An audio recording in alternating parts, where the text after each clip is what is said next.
All right, hello. What is up, YouTube? Welcome, you guys. Welcome. We've been live on Twitch for just a few minutes. I had the stream scheduled for YouTube at 4:30, but we're live a little bit earlier. We're going to be discussing the new challenge. I have like a little example scene. It's not finished. It's just kind of giving an angle on how you can like look over a Moonlight city. So we have a little example here, kind of, you know, just in the works. I haven't fully finished it, but we'll be discussing like settings and stuff. And of course, the weather just changed, which changes the entire thing. Give me 1 second. We're gonna go back. We're gonna pause again. There we go. But yeah, we'll be discussing this week's challenge and some different ways you can approach it. Of course, this is in the bind. I deleted my whole bind build. But before we get into the new Snap challenge, we're gonna cover, we're gonna be covering Dreamsnap results and the premium shop as well. Sunshine said, I feel like Star Wars builds had a little bit of a rougher week, but that's a general observation. Yeah, they did. You know, I talked about that, though, when we did the tips video. You know, I mentioned that Star Wars snaps were going to be at a little bit of a disadvantage, mostly because if you think about it, if you're building a Tatooine scene, if you beautify it, it won't feel much like Tatooine. And beauty is what a lot of people vote based off of, is how beautiful the snap is. So if you made some Star Wars builds, good Tatooine builds that look like real Tatooine, some of them did get 4K, but some of them didn't. So really, if you got lucky with your voters, if you got voters that love Star Wars, they're probably going to vote for your build. But there's a big disconnect and a big divide in the Dreamlight Valley space. Remember when they were talking about adding Star Wars to the game and a lot of people were very opposed to it? Now, if it's an actual Star Wars theme, you know, Star Wars is going to be pretty safe. But if it's a theme where other things work, Star Wars may be a risk just because of, you know, that portion of the fan base that's not a big fan of it. And again, you know, when it comes to snaps, beauty performs very well. So things like the Aurora, you know, lush, bright colors, and you just don't have as much of that with Star Wars. So that's why we talked about Star Wars being a risk. But if, like I said, if you want to do it, I think you should go for it. I think you should shoot your shot. And if you don't get in the top 4%, if you don't get your 4,000 Moonstones, at least you made a snap that you're proud of, a snap that you liked. You know, it's not always all about, you know, getting the highest reward possible. Sometimes, you know, it's a video game. At the end of the day, you want to have fun with it, you know? And if you do something that doesn't pan out, you know, at least you... Oh, I got the same one you guys did. I got the same frog. Nice. Appreciate the hype train, you guys. Look, did we all get the frog? Hang on, let me gigantify my frog. There we go. Big frog. Beyblade got a balloon dog. A little balloon dog. Poppy, thank you for the big 200. Sunshine, thank you for the 300 as well. Moving right along on the goal. Much appreciated, you guys. Dreamer said, wait, yeah, when you participate in a hype train, Dreamer, when the hype trains come, if you send bits or a gifted sub during a hype train, you unlock new emotes. I have like a bunch of hype train emotes. So yeah, there's a whole bunch of, we just got 2 new ones yesterday too. We got one that I really like. It's a fish. Hang on. Let me find it. We got this neat little fish right here. And I got another one too. Another one yesterday. All right. Mel says hi, senpai. Alex says hi, happy reset day. Thank you, my friend. Christy B says hello. Happy reset, everyone. Well, welcome, you guys. Welcome. Thank you for being here. I'm going to go ahead and we're going to start by discussing some snap results, of course. That's usually how we get the show going on Wednesdays. Creeping said, oh, thank you for the 100. Creeping, thank you. Pulled rank 220, 2226, thanks for the tips. Of course. Now, I am very excited about some of these results. So, if we look at the post here, where I was talking about, you know, and if you've never seen these posts, by the way, every Wednesday, if you have Facebook, even if you're, like, never on it, if you hop on my Facebook channel on Wednesdays, I always share my Dreamsnap. I don't share my Dreamsnaps to any socials until voting is closed. You know, you will see, like, my examples in some of my videos, but I always change the snap a bit before my final submission. And, like, you know, the original I did for the video had no tilt. It didn't have Aladdin, didn't have carpet. It didn't have the Aurora. It didn't have this foreground. So I do customize the snap a little bit more. The examples I put out are really just kind of to give you a general idea of how you can approach the challenge. But on Wednesdays, I post my snap. So I share my snap on socials, and then I always encourage people to share their snaps as well, so we can talk about, we can look through the results that, you know, people got and discuss, you know, performance and, you know, kind of look at what did well. So, like we said, some of the Star Wars shots that were authentic Tatooine builds did do well. Like this one got ranked 1,152, which is great for, you know, they did add some beauty elements with like the fireflies, and they kept it very Tatooine-centric. But some other ones, you know, like I said, it really comes down to what kind of voters you get. There is a bit of a divide, like I said, in the Dreamlight Valley community where some people are just not the biggest fans of Star Wars. And like this snap is actually good. But it got ranked 2,000, it got 2,500 moonstones, ranked 13,000, which is still a good rank. You know, if you're getting 2,500, you're still in a pretty good place. And this is a great scene. They got the twin suns. You know, they have the speedster. And they did beautify it a little bit with like cactus blooms and cacti, which you're not really going to see on Tatooine. That's why, you know, when I was talking about making Tatooine builds, I mentioned one of the things I think that's gonna be more successful in a Tatooine build is actually not beautifying it and, you know, going more in the direction of trying to make a very authentic Tatooine, like leaving out the cactuses. Even though you're not gonna have as much of a beauty element, you can rely on the avatar to produce a lot of that beauty element, and then you can use things like the fireflies. You know, at the end of the day, every Dreamsnap challenge is just a photography challenge. You know, you gotta use the metrics in the game to build the best photo that you can. And what voters tend to like, you know, on average, are going to be shots that highlight the avatar very well. You don't always have to do this, but it is popular with voters. And I think for Star Wars enthusiasts, trying to build up the most authentic kind of Tatooine scene you can, I think is going to be a good play.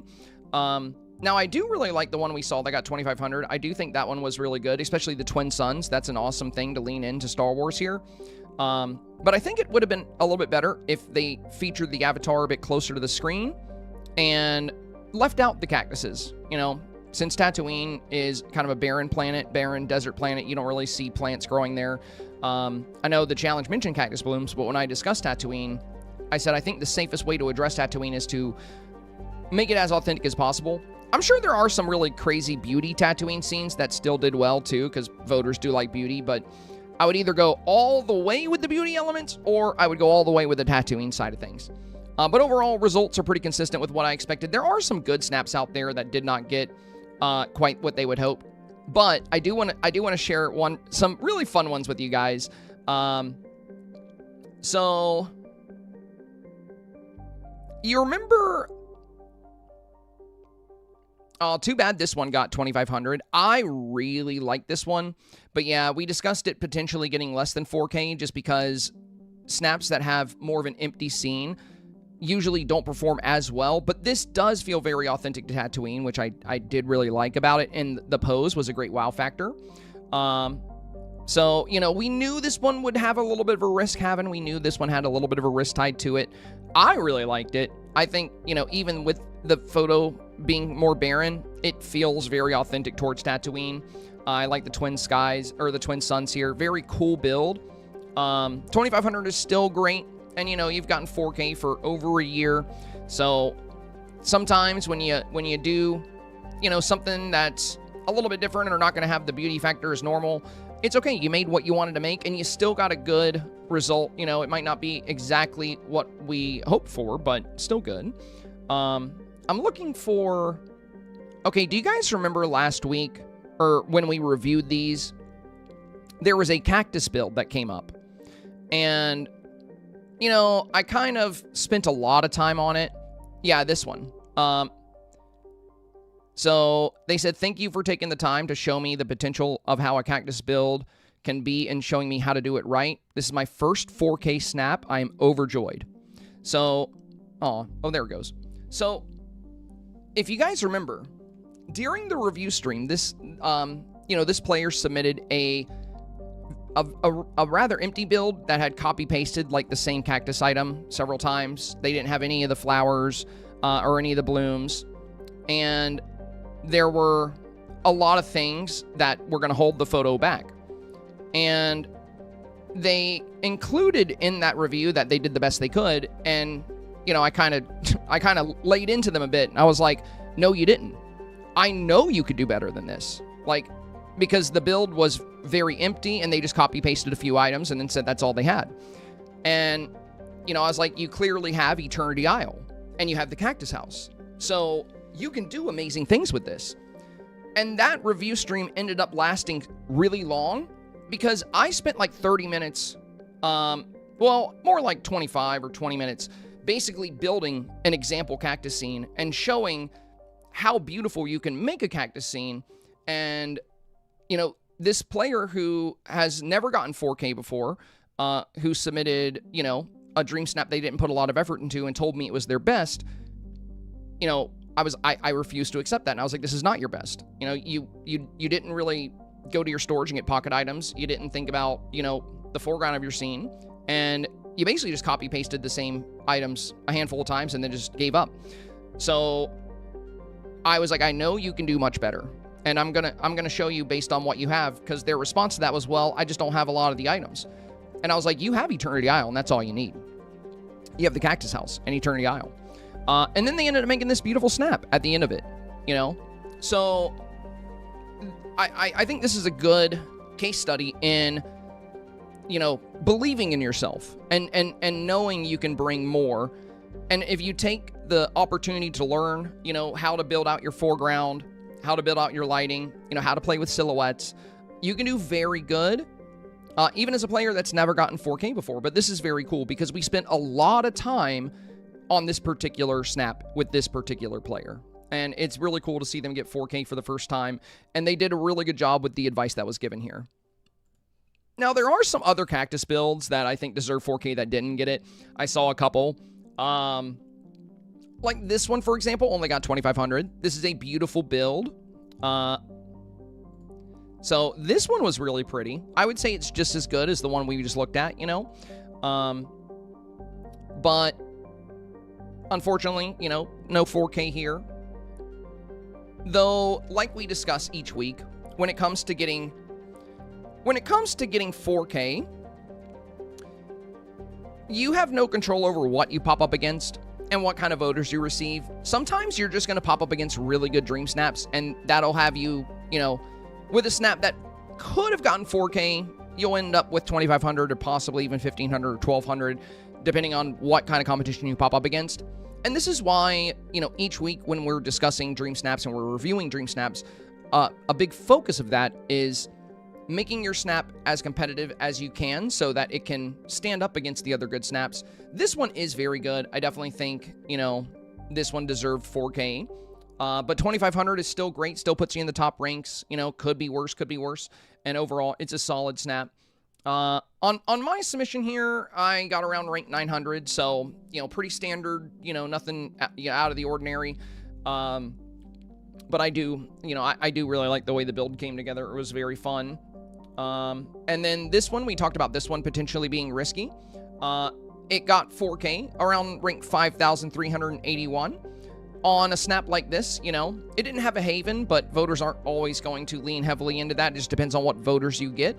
And I believe, you know, the voters that saw this luckily understood that it was Gamora and understood the scene. If you get voters that don't understand the scene, and, you know, if more voters understood the scene, this likely would have ranked better than 5,381 because it has some good beauty factors. But it just comes down to the voters that you get. Lauren said, I voted for yours. It's dope. Oh, nice. I'm glad they saw it. That's cool. Yeah, Jesse here. We reviewed this one. You know, recommended a few alterations. This one ended up getting ranked 250 here. So very cool. Very cool.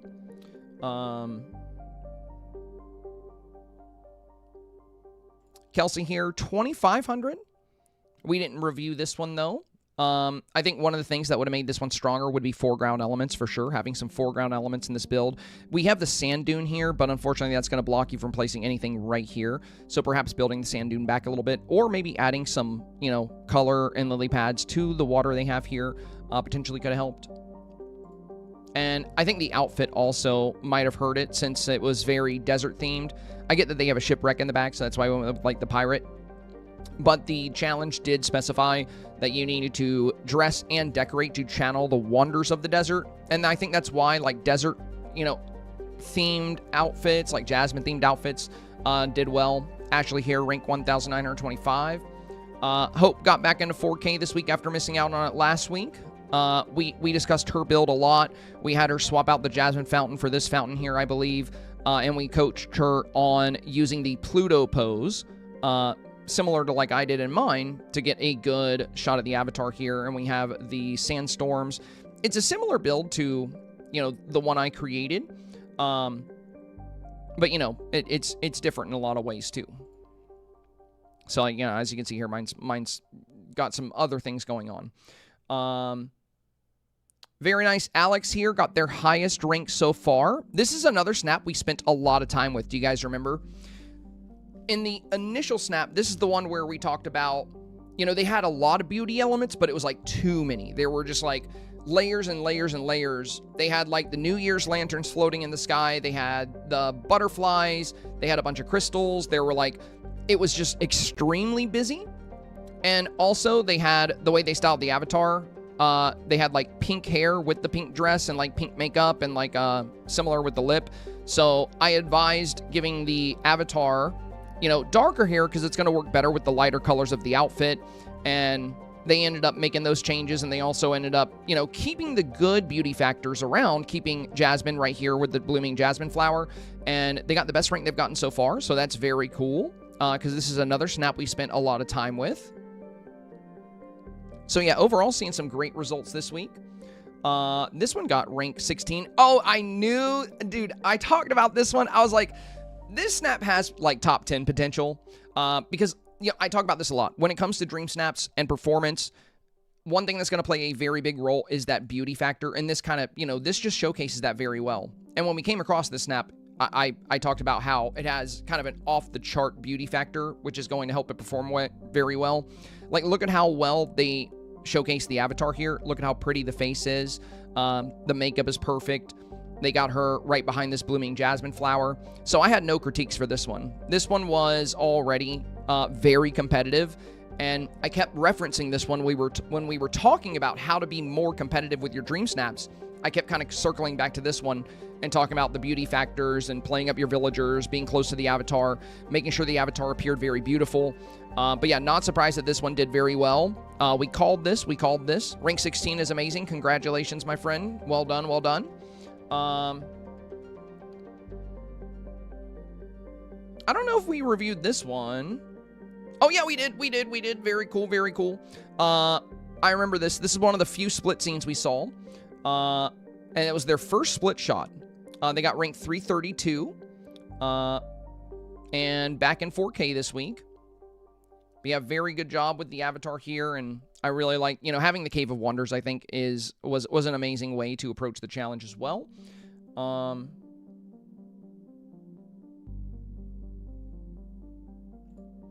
very nice. This one did get 4K. Perfect, perfect. Yeah, we discussed this one. The sky had the white, like, they had the white gray sky at first. So we discussed putting the vignette border on it so we could get that nice, you know, blue in the corners to give the snap a little bit more color overall. So happy to see that this one got 4K. Lighting was perfect. I'm not surprised this one did well. It was a beautiful, you know, this is why I tell people you want your sun either behind the camera or in the camera. But in the camera is more technical. If you're going to have a sunset scene, what you want to do is create a cool silhouette with the sun like we see here, where the plants kind of go over the sun here. And then you want to make sure your sky doesn't turn out pale. So adding the vignette border back into this scene helped us add some purple and blue into the corners of the shot, and it brought some good color into the sky. Whereas if we look at, you know, another snap where they had some setting suns, one of the Tatooine ones, for example, like here, you know, like this is a cool snap. But getting some color into the sky can be very helpful because I do think that can, you know, definitely help with the performance. I mean, I said I don't have a picture at the moment, but I got 4K for the first time. I follow your videos every week, and I'm gradually getting better. That's awesome. That's awesome. Yeah, a lot of good results this week. A lot of good results here in the community. Very cool to see.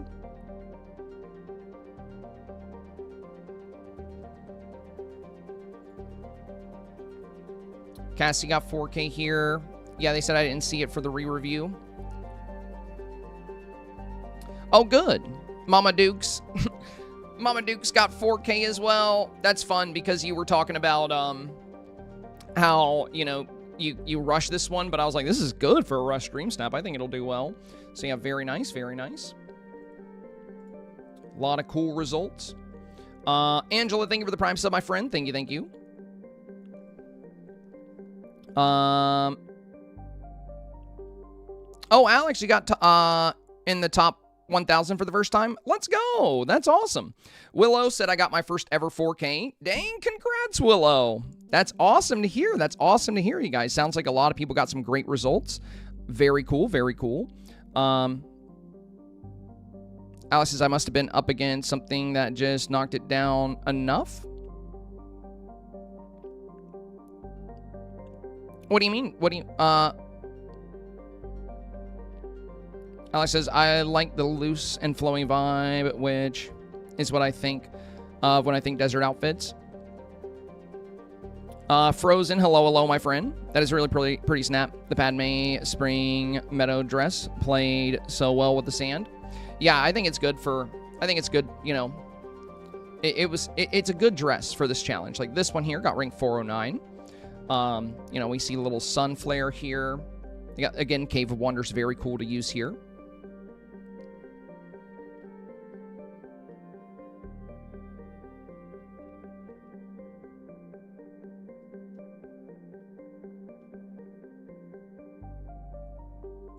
Holly ended up getting 4K for this one. Very nice. 4K for my snap. Thank you for helping. I went with your favorite choice with the Cactus House over the Aladdin House. It was my favorite too. Very nice. Very nice. Caroline here got their first 4K. Watched all your videos. Thank you so much. Very nice. If you're watching this right now, Caroline, for future snaps, I would say a way you could rank even higher would be to make sure you fill out the corners of your snaps. So foreground elements are going to be very important. Like if you look in mine, we have like the flower blooms down here, and then we have like the tea set over here. So make sure you always fill out the corners. Congrats on your first 4K. Very nice. Leslie here, rank 668. Dude, there's a lot of us in the top 1,000 this week. That's cool. Like a lot of us are in the top 1,000.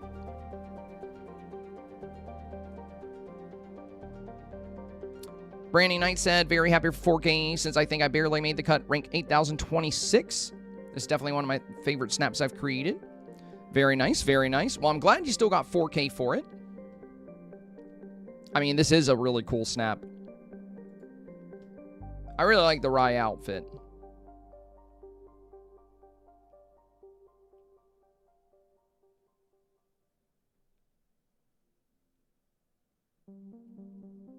Shelly here said I only got 2,500 this week. It was bound to happen since I had a 36-week streak. And then it broke in that 18-week stretch. Hopefully it doesn't last. It happens sometimes. You know, we talk about that. There's just going to be some weeks where, you know, things don't pan out as they usually do. You can have a really long streak and, you know, eventually it'll come to an end. I think I had about a 2-year streak when I got 2,500.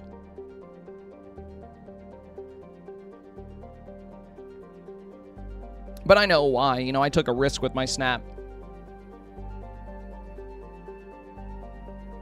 I didn't go simple. I went like super complicated. And, you know, I think that's what hurt me there. But yeah, a lot of great results here. A lot of great results.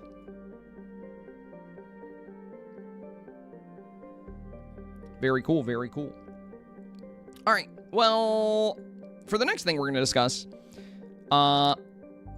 if there's anybody here that, you know, had a review, Curse to Be City just passed mine, did I? Well, thanks for sharing it on there as well.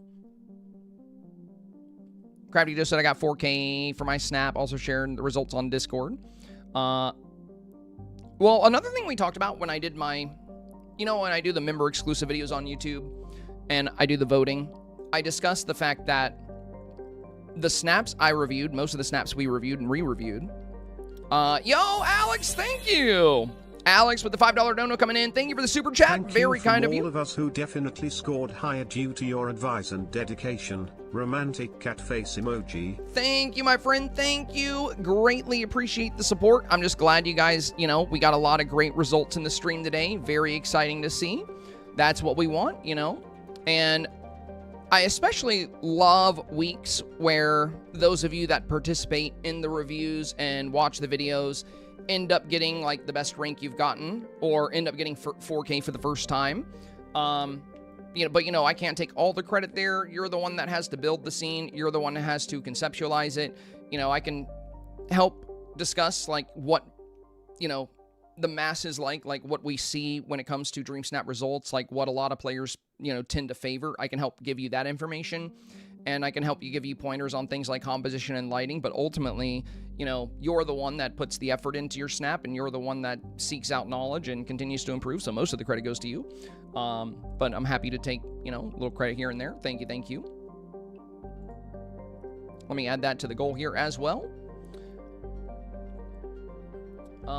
We're at 2230 on the board. Very nice, very nice.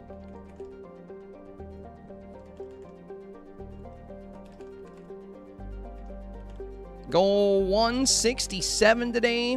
We've had 166 consecutive goals here on this stream. Absolutely incredible. Marie said 250 is my best in forever. Nice. DVS says, unfortunately, I didn't submit mine. It's been really hard trying to prioritize stream snaps, taking care of a baby. Hey, life gets in the way sometimes, DVS. You know, I would say if you're really busy, just throw out like a random selfie in the desert, you know? Just like do something that kind of resonates with the theme, and then you'll probably get more than 300 at least. But yeah, the family has to come first. The family has to come first. Juju says, did you see mine, Senpai? I saw the ones that were posted on my Facebook. Bell B says, I haven't had 2 weeks in a row of no 4K in a year, except for this week. Super bummed. Oh, Bell B, yours didn't get 4K? What'd you get, 2,500, I'm guessing? Yeah, I remember your snap. It had a great beauty factor. But my only concern, I remember with yours, was with the way it was constructed. You had like the water behind you, and it was like directly behind the avatar, I believe, and it kind of stretched to the edges. So the photo was very condensed, and I think opening up a little bit might have helped. It was a beautiful snap, though. Certainly deserving of 4K. Certainly could have gotten 4K. But yeah, there's going to be weeks where, you know, you don't get the voters that necessarily resonate with that.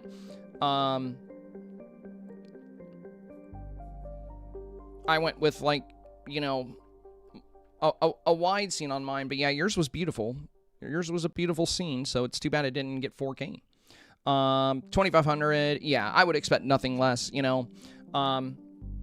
2,500 is still very good. I mean, you make some of the most beautiful snaps I see each week. So, yeah, that's why I assume 2,500. If you miss 4K, I would guess you're just always going to get 25 if you ever miss out on it. Juju said rank 207. It was my first submission review with you. Oh, nice. That's awesome. Is it, did you, you said you shared it in Discord. Let me see if I can find it.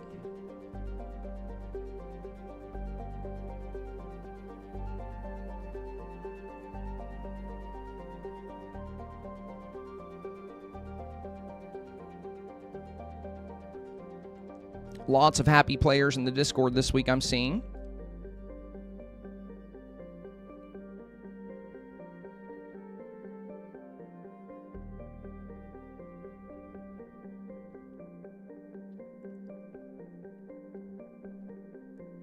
Keto's ended up getting 2,500 as well.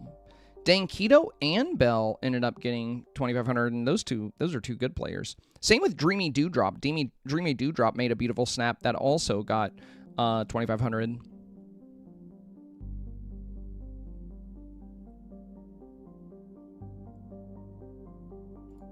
Yeah, here's Bell's.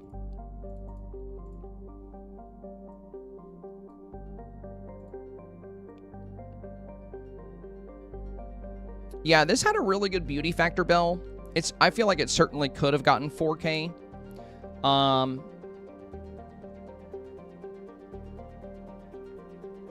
I think maybe opening the scene up a little bit would have helped here. But I mean, in my opinion, this is definitely better than some of the snaps in 4K. But the tricky thing when the water comes all the way down to the front like this is it's a lot harder to get like lush foreground elements. And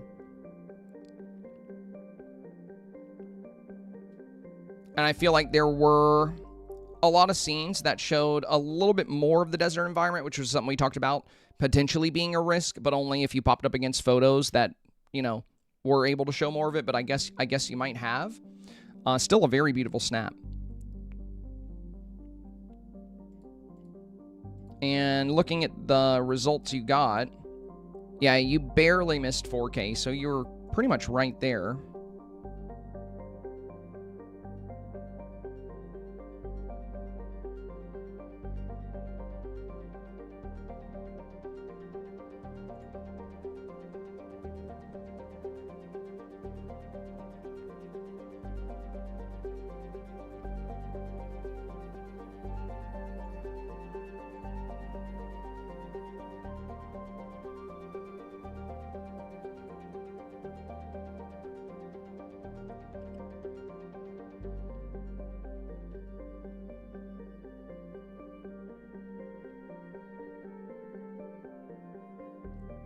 There's Juju's.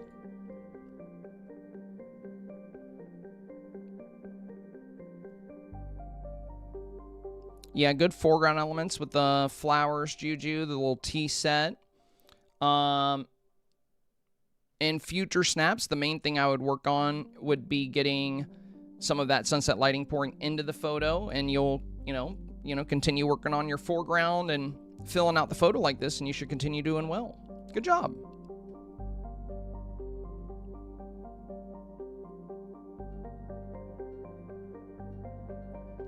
All right. Now, if anybody here did not get the results they were hoping for, and we reviewed your snap, let me know.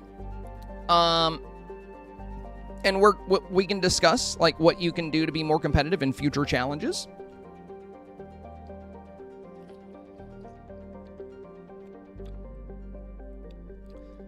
But yeah, I'm actually really surprised. Keto said me. Okay, gotcha. I'm actually really surprised, Bell, that you've had 2 weeks of 2,500 with your talents, you know?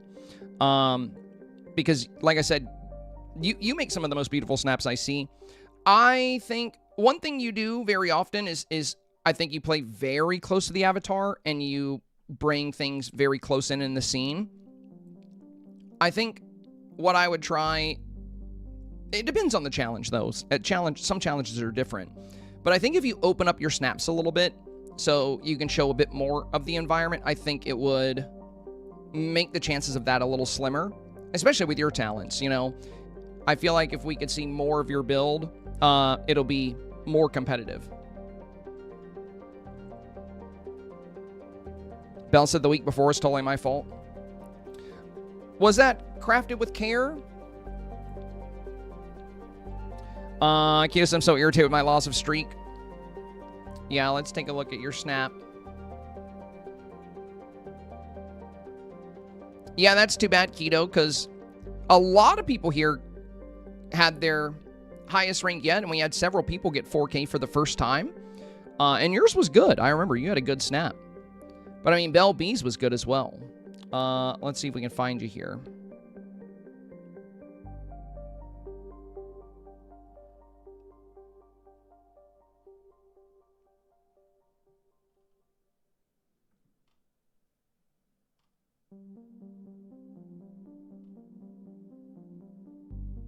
Did I pass you?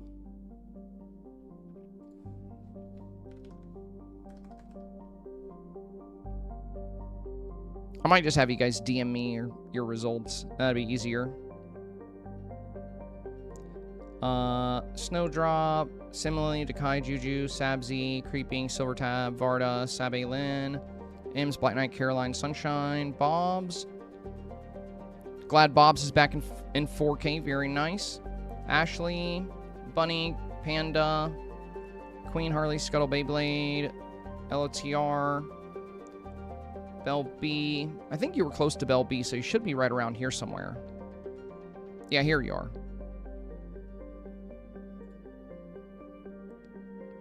Yeah, this one was really pretty. It was a gorgeous snap.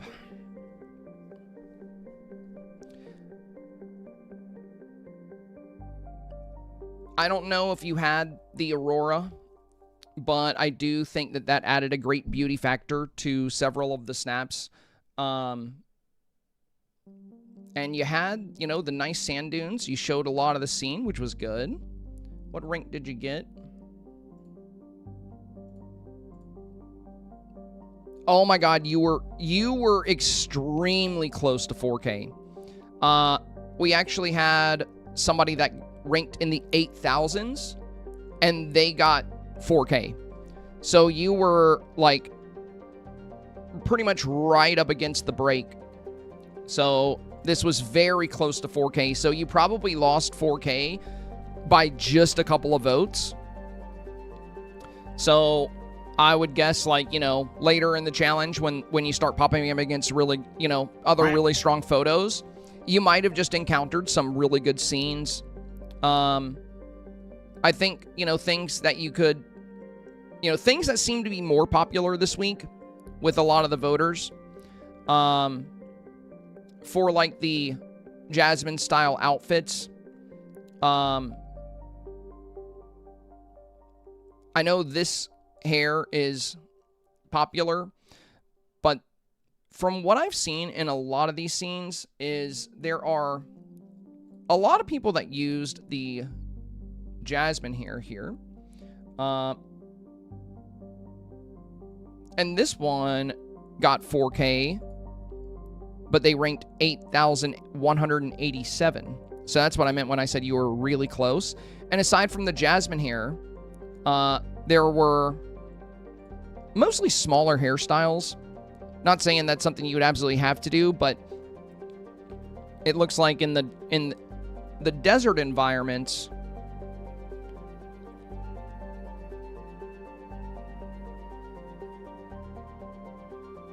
this is the only one I can find with the same hairstyle. This one did get 4K.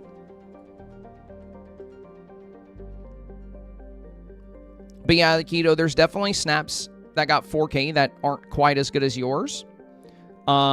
So, you know, that's just how voting is sometimes. Sometimes you're going to pop up against some really good scenes.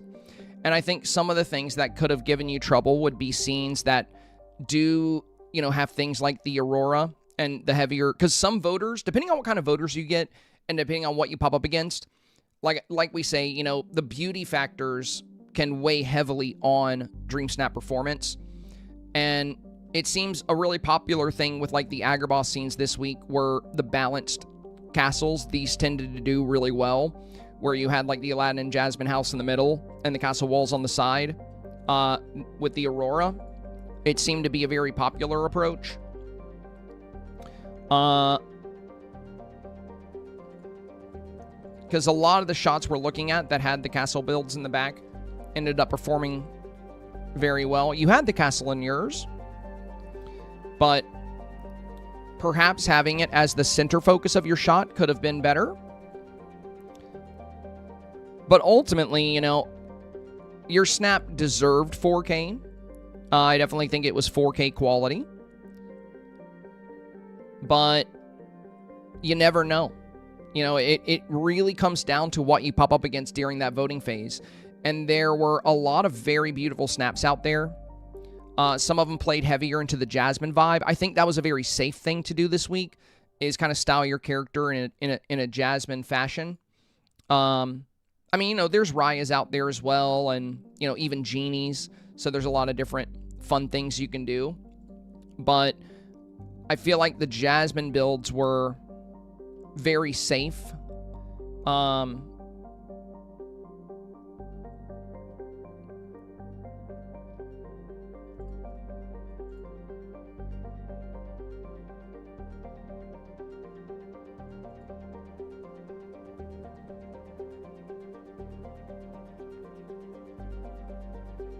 But yeah, it's too bad. Too bad that yours did fall just slightly short of 4K because it was a good snap. It was a good snap.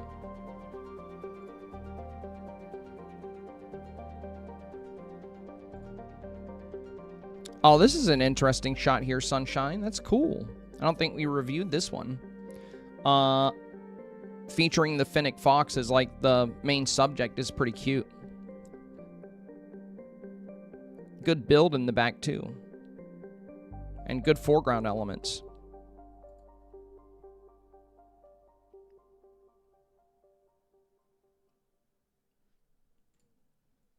Beyblade. Rank 286 here. And yeah, this is kind of what I mean with the castle.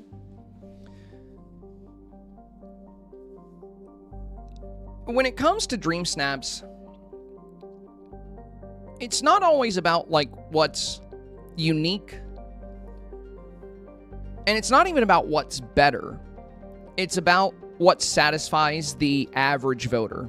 That's really what determines what's going to be safest. And Beyblade has that pretty locked in. You know, they regularly get like top 100. And they've had a streak for a while. But balance, it doesn't have to be a symmetrical snap. You know, there's some asymmetry here. And the only thing we discussed when we reviewed this one is restyling the foreground, which they did. So they ended up adding these Sunlit Plateau flowers down here. And they restructured the foreground a bit. And this is top 300. But I do think if you pop up against snaps where they have more of that balance, some voters are going to gravitate towards that. So, and this isn't going to apply to every challenge because some challenges are going to have less balance. You know, like if you're creating, like this week, we're creating a city from above kind of feel. The moonlit city. So it's not going to have as much of that balance to it, you know, in a lot of cases. Some will. But when utilizing things like the Agrabah Palace walls and building out an Agrabah courtyard, from what we can see in a lot of these photos is, you know, are the scenes that delivered a very balanced palace in the back, played up the Jasmine cosplay concept, and then used beautification elements like the Aurora and Fireflies, tended to perform very well. Again, yours definitely deserved 4K keto for sure, you know. And, you know, to show that you were literally right there at 4K. You were right at the cutoff, essentially. And my guess is that you popped up against some, you know, some great photos. Now, Bells did have more of that balance. But I think if we would have played the castle a little bit further away and added a bit more diversity to the scene here at the front, maybe a small fountain instead of the larger pond, so we can open up the courtyard a bit and have like a tea set, maybe include Jasmine or another villager, or carpet, I think this could have done better as well. It's a beautiful snap. Like I said, certainly deserving of 4K, just like yours was, Keto. But that's the thing, you know, snaps are getting more competitive in some weeks. Some weeks, you are going to pop up against some really, really strong snaps. And losing just a handful of those votes can potentially cost you that 4K position. This one, another one that performed very well. You know, we have the Aurora in the back. The castle is far away enough to where we can see the full dome of the Aladdin and Jasmine house. And then we have a very balanced castle. I do think they kind of overplayed their hand with the glowing lilies, but they do have a good beauty factor.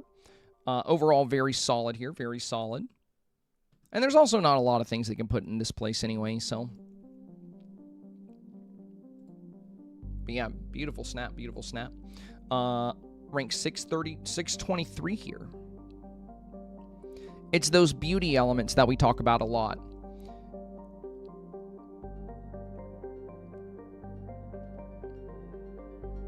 Now, this one, unfortunately, you know, this barely missed 4K as well. Ranked 9 for 37. Barely missed. This is another beautiful snap that certainly deserved 4K.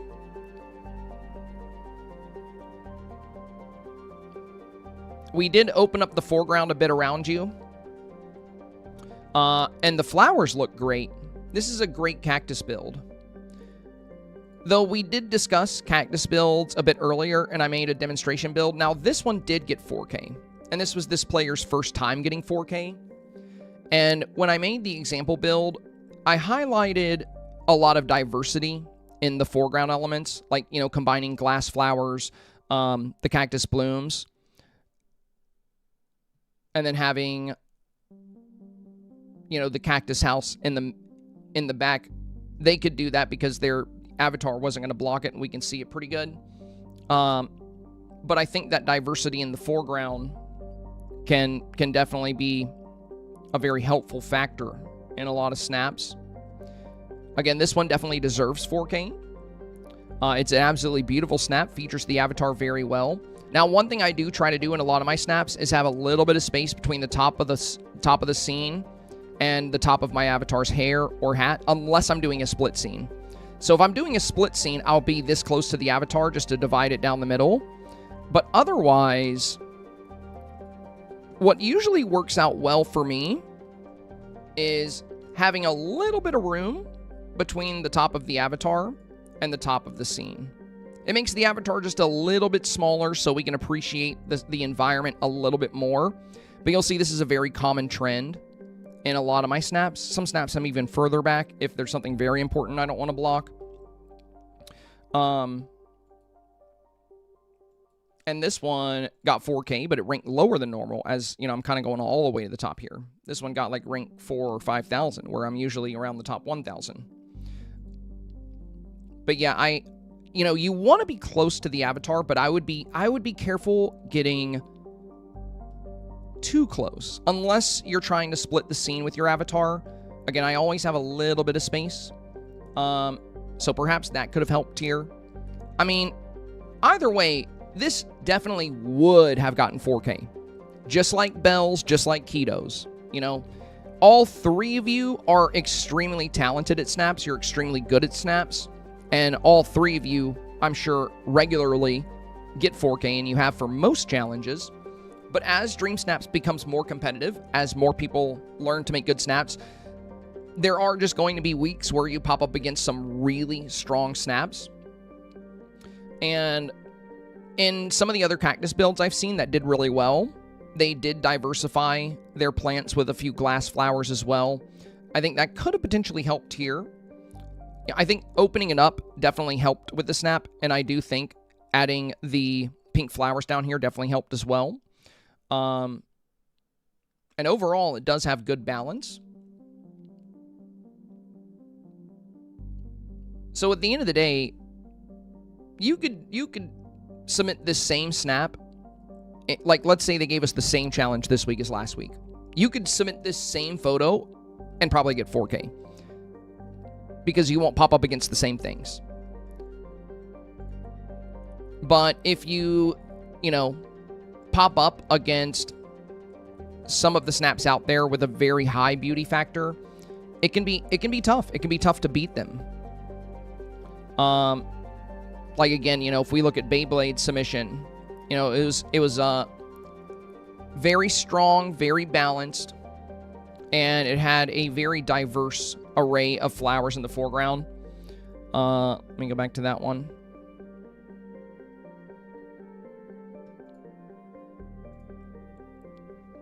So we have the cactus blooms here, and then they have several of the sunlit flowers on the edge, the oranges and the yellows. And they have the Agrabah Castle a bit further back here. And this is what I mean with the beauty element. It's hard for, you know, some builds to compete with a build like this, which is why I ultimately decided to go with the Agrabah concept, because it's just safe. It's hard to beat the beauty element you can get from this, because you're going to have the gold reflecting off of the domes here, which looks really good. You're going to have the Aladdin and Jasmine outfits. You could do a Jasmine cosplay, which will, you know, that usually cosplaying a character in a specific style theme resonates with most voters on average. And then by leaving out Jasmine and including Aladdin and Jafar and Carpet, you know, that adds a really good element to the Agrabah angle. And on top of that, you know, the beauty factor is very strong here. The gold path in the back, the mosaic path, the tea sets, the fountains on the side, the Jasmine fountains in the back of the scene, the gold camels. There's a lot of things that are catching light and bouncing that light. So, like, the shine on these camels, beautiful, right? And then the shine on the domes, also beautiful. And then you have, like, the aurora in the back. Now, I think for your cactus snap, for Dreamy, she doesn't have fireflies. Honestly, I feel like, and that's what sucks with Dreamsnaps, is sometimes not having certain items can make things more difficult. A very popular play this week was featuring a lot of fireflies around the swirling sands. Because the swirling sands do have little speckles of gold light in them, but it's very hard to see. So if you add fireflies around them, you can kind of compound that effect. And with the trees in the back covering a lot of the aurora, if we had some fireflies in front of these trees, voters love sparkle. They love that sparkle. So some weeks is going to be tougher if you don't have certain items, because fireflies were very popular in a lot of these desert builds. Like this one has fireflies in the aurora. They did end up changing the foreground here. And then we'll see it, you know, like in my scene, I have a lot of the fireflies around the swirling sands, and then we have fireflies across the back of the scene. So in some cases, you know, like just not having a certain item can make it more difficult to be competitive against the ones that do. Not saying you have to have that item to get 4K. Like this one's not using fireflies, and it got 4K, right? It just really comes down to what you pop up against, ultimately. And some weeks you're just gonna be met with some fierce competition. Thank you, Sunshine. Thank you. Sunshine says, Senpai, we are all so grateful for your weekly advice and reviews that help so many in the community. Thank you very much, Sunshine. Thank you very much. I really appreciate that. I really appreciate that. And, yeah, it's really cool to see, you know. I saw several people this week that got their highest rank yet, and several people that got 4K for the first time, which is just very cool. You know, it's very, very cool to see that. I love to see that.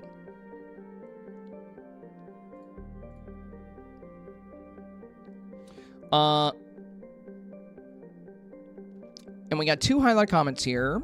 DVS Brat said, for this week's theme, is there any technical way to make a city in Starlight while being on a bridge in Wish Blossom Ranch on Cruella's Bridge, or am I too high? Funny you would ask. I've already began the process of, ignore the lighting. It's supposed to be on the moon setting, but when the weather changes, that changes. I've already started working on that. I'm already doing example scenes. So no, you are not too high.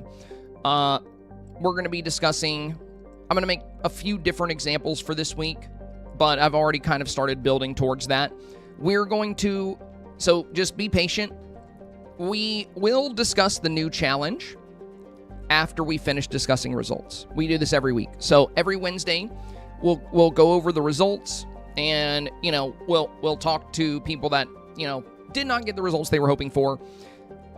We'll take a look at the premium shop, and then we will start working on example builds. But yeah, you can do builds in Wish Blossom Ranch using the bridges there. You can do builds using the bridges in the bind. There are several different ways you can approach this. You don't even have to do a bridge build. We're gonna highlight several different approaches. But yes, bridges are definitely on the table this week. Ginger said, do you have any tips on how to use the third camera mode, specifically near the fountain on the bridge in the bind?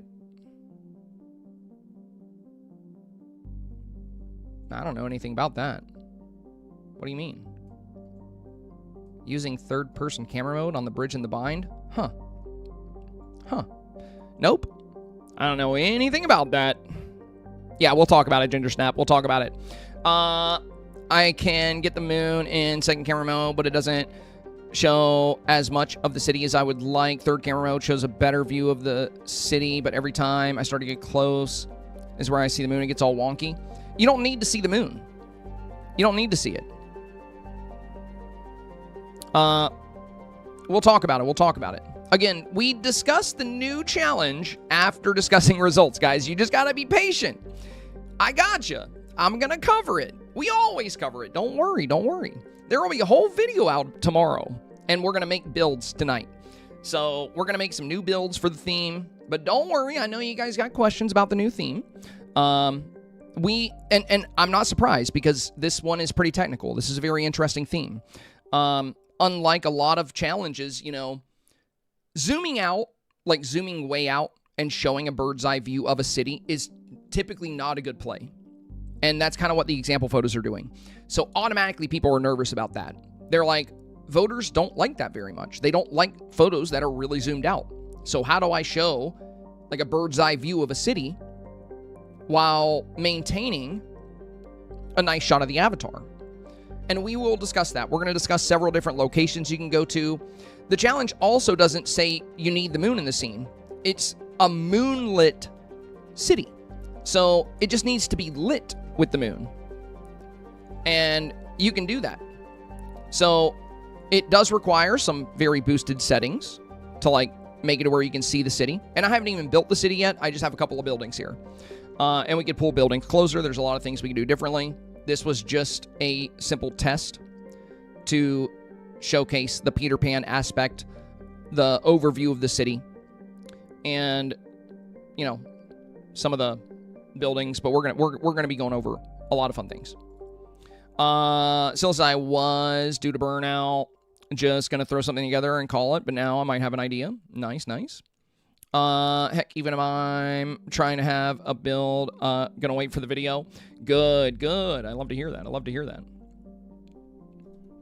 All right. But yeah, we will definitely get into it, guys. Don't you worry. Don't you worry.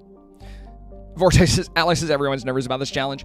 It's a tricky one, you know, because I think players have learned through trial and error that these zoomed out pictures don't always work. Though this week it is different. I think this week voters might be more forgiving of a zoomed out photo. I'm still not going to do one though. I think voters will be more impressed if you find a way to highlight a bird's eye view of the city while still showcasing the avatar and Peter Pan in a good way. But we'll talk about that. We'll talk about a lot of different ways to approach it. You know,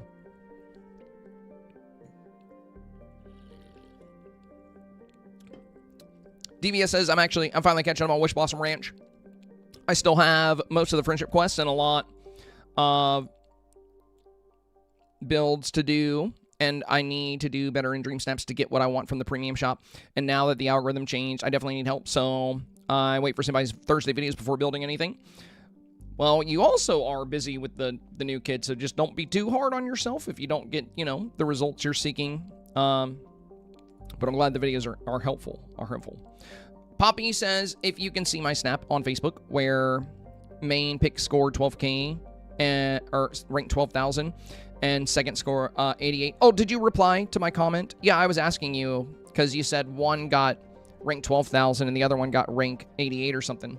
Let's see if we can find yours.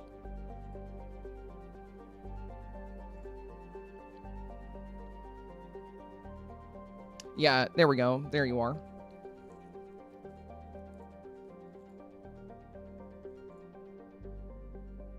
So this is the one that got rank 88.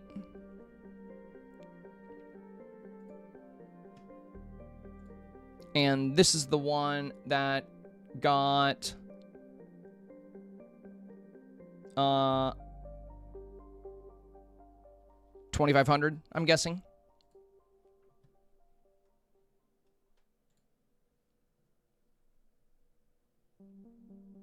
I think the issue in this one,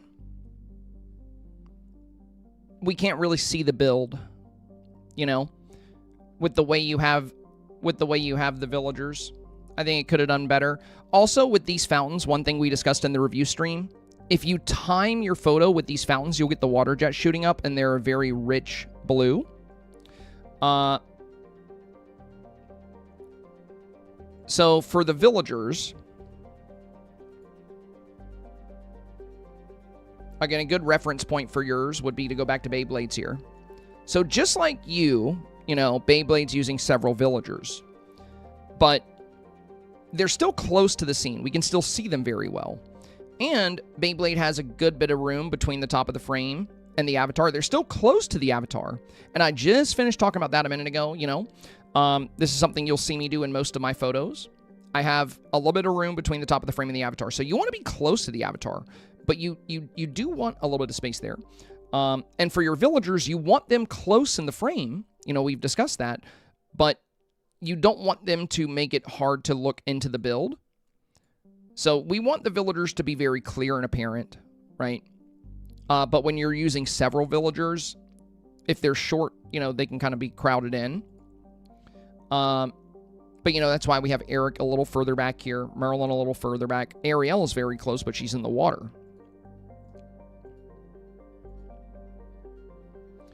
So I think the reason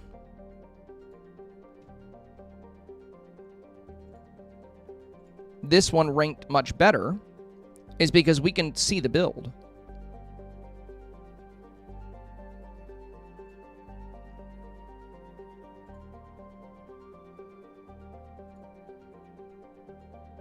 And also, when you use villagers, I think it's a great idea to try to get them animating in some way. That's going to set you apart from other snaps. It's not hard to just bring villagers into your scene, but to catch them doing something. So, you know, like we have my scene here. You know, I'm playing Jasmine, and we have Aladdin here, but he's being kind of sneaky, you know, being kind of funny over here. And then we have Carpet kind of whooshing off to the side. But even with Aladdin close to the scene and with the camera close to my avatar, you can see the build really well. And the thing is, whatever you have back here, so it looks like you tried to make a symmetrical scene, right? You have a tent on this side and a tent on this side. You have a camel here and a camel here. You made a symmetrical scene, which voters really like. They love balance. They love symmetry. But playing all the villagers so close to the scene here broke that. It broke the balance and symmetry. We can't see the other tent on the other side. We can barely see the camel on this side. That's why I tell people, you know, a lot of people get really, really hung up on making sure they have, like, all these villagers in their shot. And then they got to, like, get one of them from the Scrooge shop, and they got to hang out with them, or they got to wait an hour to where they're all free. And then they finally get all the villagers, and then they add a pet, and then they, you know, they do all this extra work when just having one villager can be enough. You know, just one villager can be enough. It just comes down to beauty, the beauty of the scene. So I'm not surprised that this one ranked much better than the other. And also, if you threw this together in 10 minutes, you should do that every week. If you can throw something like this together in 10 minutes, just do that. Just do that from now on. This is kind of a great case study in, like, taking a snap too far. It reminds me of when I was young, I used to paint a lot. In fact, in my house right now, it's kind of an art gallery. A lot of my paintings are hung up on the walls. There was this painting I had, and it was a beautiful black and white barren tree. A tree with no leaves. And it was gorgeous. All the branches had really nice detail, and it split apart and branched out in so many ways. And then I had this idea that it would be prettier if I added leaves. And once I painted on all these leaves, all those beautiful branches were gone. And I no longer liked the painting. And I really wished I could have gone back and just never done that. The same thing can happen with snaps. I think your initial snap here would have done a lot better with just Aladdin. Or all of them, but Aladdin's closer than you, or Jasmine's a lot closer than you are. You know, Jafar is right behind Aladdin, or Jasmine. So If you had them more in the background, I think this could have done a lot better. So I'm not surprised the other one did well.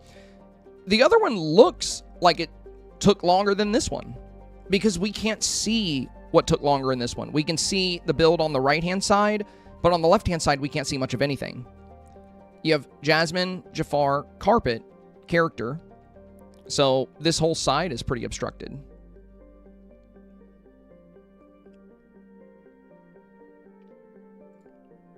Whereas in your other photo, the whole build, all the balance is there. It's clearly visible, you know? You have the two fountains here, two fountains here. You have the sandstorm here, you have the sandstorm here. You have great balance in the castle. And we talked about this, you know, some of the builds that had the castle like off to the right or off to the left didn't do as good as the ones that had it in the middle because voters do love that balance. But if you're not careful, you can break that balance. Because this scene appears like the backdrop looks like it was really well crafted. You know, I can tell back here you have some like great flower beds. Like, you know, we can see a little bit of one right here. And I'd be willing to bet if you would have had like Jasmine back here and Jafar back here, this likely would have done much better. It's not a bad snap by any stretch of the imagination, and it could potentially get 4K if you get the right voters that are just really excited to see the Aladdin crew all together here. But doing that at the expense of the beautiful build you've created, you know, you can see for yourself how that worked out.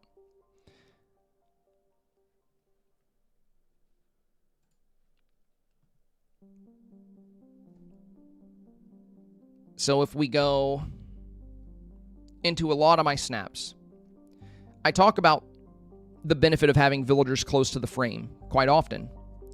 I usually reference this photo. This got ranked 12, and it was a photo I spent less than half an hour making. I talk about this all the time. And I talk about why it's so great to have a villager at the front.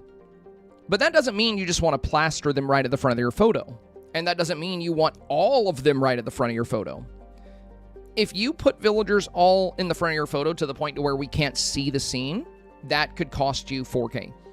And in addition to that, if you are going to showcase a villager close to the front of the scene, it's very important to present them in an appealing way. So in this challenge, it was called Your Luxe Look, and it said, dress in a look so luxurious, even Scrooge McDuck would be impressed. And whenever a challenge mentions a villager or references a villager by name, I almost always use that villager. But I didn't just put Scrooge up here, you know. And this is before we had the camera toggle and the pause option. I just had to catch this naturally. And getting Scrooge flipping this gold coin at the front of the scene, that's what made this do well. Not just having him, but doing a bit of storytelling.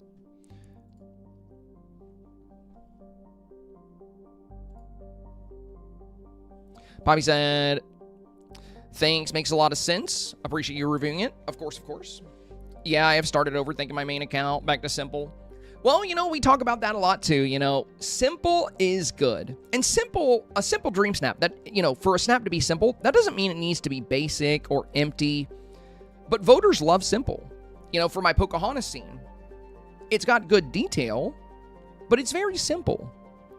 And when you feature your avatar very prominently, and whatever villager you're using very prominently, and you just make a beautiful, simple scene, that usually resonates with voters at a high level. So, you know, this was a top 100 submission, and it's pretty basic, you know? It's just got a beautiful outfit, beautiful hairstyle, good makeup, a beautiful shot of Pocahontas, and it draws on the storytelling by holding little Miko here. And, you know, we can't even really see over the tree line much. Everything's pretty close in, so there's not a whole lot of depth of field here. And what makes the build simple is that the theme is very apparent, and the snap is detailed, but it's not going over the top with it.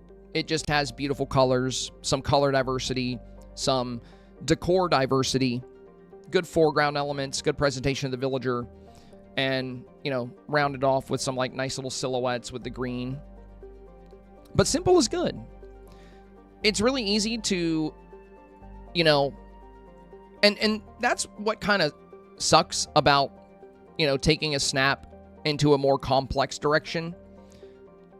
Because oftentimes you end up having to spend a lot of extra work on the snap and you get a lower result because of it. So you don't perform quite where you were hoping you would. I like to reference this one when I talk about that. I got 4K for this, but it ranked around like 6,000 or 5,000 or something, and it was one of my favorite snaps. I still, to this day, this is still one of my favorite snaps. I wouldn't take it back. I love this snap. It was called Nature Takeover, and it was all about nature reclaiming an area. And, you know, if we zoom in, we can see all these fun details. Like I have a raven flying back here. We have an owl right here. We have vines hanging down. There's butterflies. There's the old rusted out Wally billboard. We have like this root arch in the back. We got this grass growing out of the fountain. There's so many fun details. And I love snaps like this, but they're not as appealing to the average voter.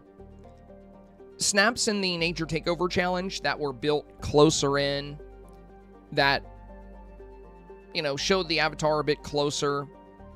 The reason I didn't here was because I wanted to have the pets. I wanted to have the companions as more of the focus because it's nature. But there were a lot of simple snaps that ranked so much better than this. Now, that doesn't mean you always have to do simple. It just shows that simple and beautiful, you know, is oftentimes going to require less effort on your side and less work. And it's going to be a safe bet, you know. But again, sometimes a really cool, really advanced, really, you know, complex snap can, in fact, do so well that you end up in the top 3. You never know. So sometimes it's worth it to take a risk to see how you do.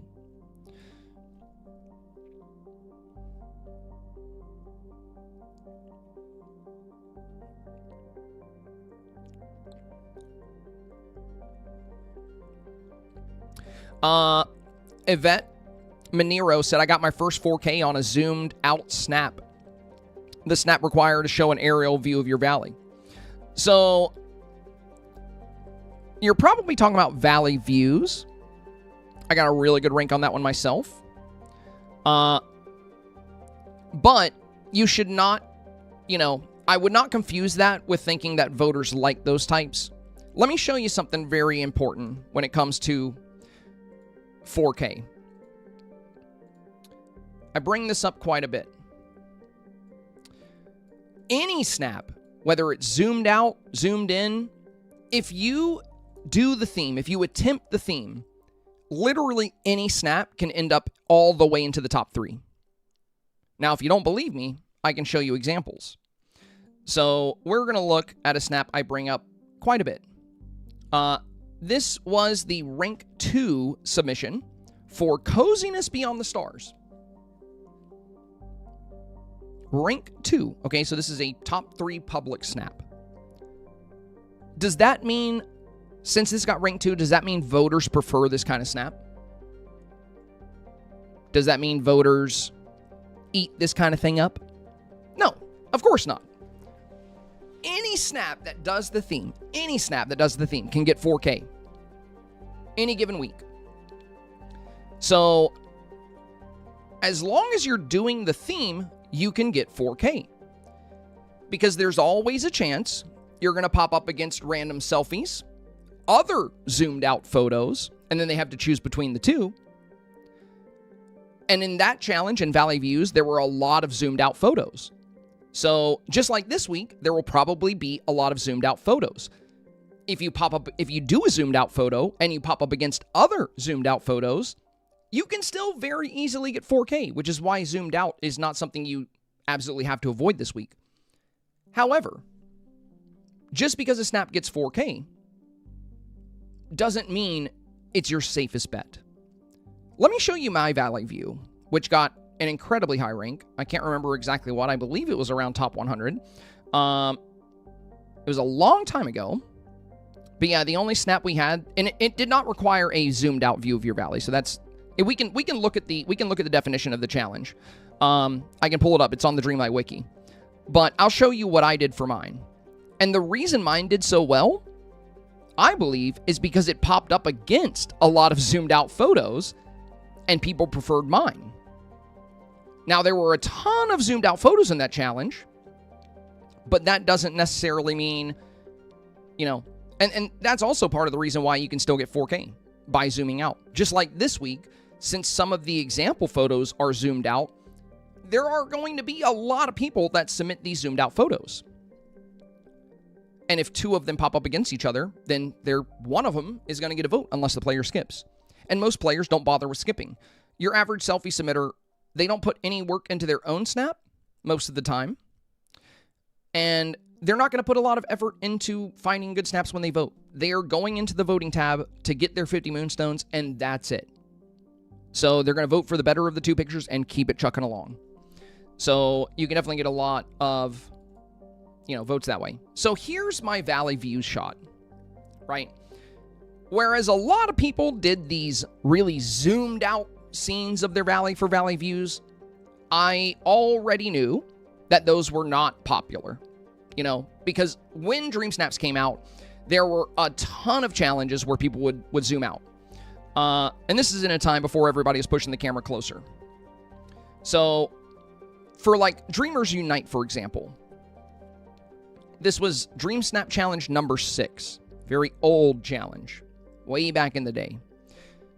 And I got an easy 4K with this. And for Valley Views, for Dreamers Unite, we were just being asked to showcase a cool area or a nice area in our valley. And a bunch of people zoomed out. And a lot of them missed out on 4K. I have not seen that alert in a while. Did someone just become a supporter on Facebook? I'm pretty sure that's what that means. Yeah, you by the way, you can become a supporter on Facebook as well. That is an old alert. Do you guys remember that? If you're an OG member of this community, if you've been here for like 5 or 6 years, you probably remember that alert. But yeah, somebody just became a supporter on Facebook. I had to think about that for a second. Well, thank you very much, my friend. So on this one, we kind of got the idea that zoomed out photos weren't the most popular. Now, going back to Valley Views, the challenge did not require a zoomed out photo. It required a view of your valley. So a bunch of people, and I had a lot of people in my community that did zoomed out photos at the time, and a lot of them missed out on 4K. Now, some of them did get 4K, like you got your first 4K from a zoomed out photo, but that was in a challenge where a lot of people were zooming out. And again, if two zoomed out photos pop up against each other, then people will likely give one of them a vote, and if that keeps happening, you can get 4K with a zoomed out photo. Which is why this week, you'll have a shot at 4K with a zoomed out photo, because a lot of people will do them because they showed that in the demonstration photo. However, I ended up with an exceptionally high rank during this challenge because I did not shy away from the avatar. I positioned the camera in free mode. I put myself at the top of a hill so I could have a view looking into a biome, and I looked over my avatar's shoulder. So instead of zooming out, I approached the challenge in a creative way where I can showcase a view of my valley with my avatar enjoying the view, instead of a photo where I'm like way up here. And, you know, we know from challenges that, and from results, that shots that showcase the avatar well, on average, do better. So keep in mind, you know, you can't confuse that with saying, oh, but I got 4K on this one challenge, so that means it's not like you're saying it is. No, you know, like I said, if two zoomed out photos pop up against each other, one of them will get votes, and that'll keep happening. So yeah, this week you can do a zoomed out photo and potentially get 4K, or you can get really creative with your snap and find a way to do the theme while still showcasing your avatar and have even safer odds, even better odds. Ultimately, it's up to you. You know what I mean? So, yeah, you know, you could, and during, for my example scene this week, I will likely showcase like some kind of zoomed out build, but I will also talk about that. Do you think you can do a normal view this week and be competitive? Ultimately, Black Knight, that's going to kind of depend on your voters. I think so. But for me, one thing that's always helped me perform well in snaps is always trying to really, really focus on what the challenge specifies. But yeah, you know, voters do tend to love the normal portrait mode shots, and you can have the weather keeps changing. You can have a really cool shot of a city, you know, with the moon in the background. The reason I think there's going to be shots that are zoomed out and shots like this, we'll pull up the challenge. I'm not going to exit photo mode, but I'm going to pull it up.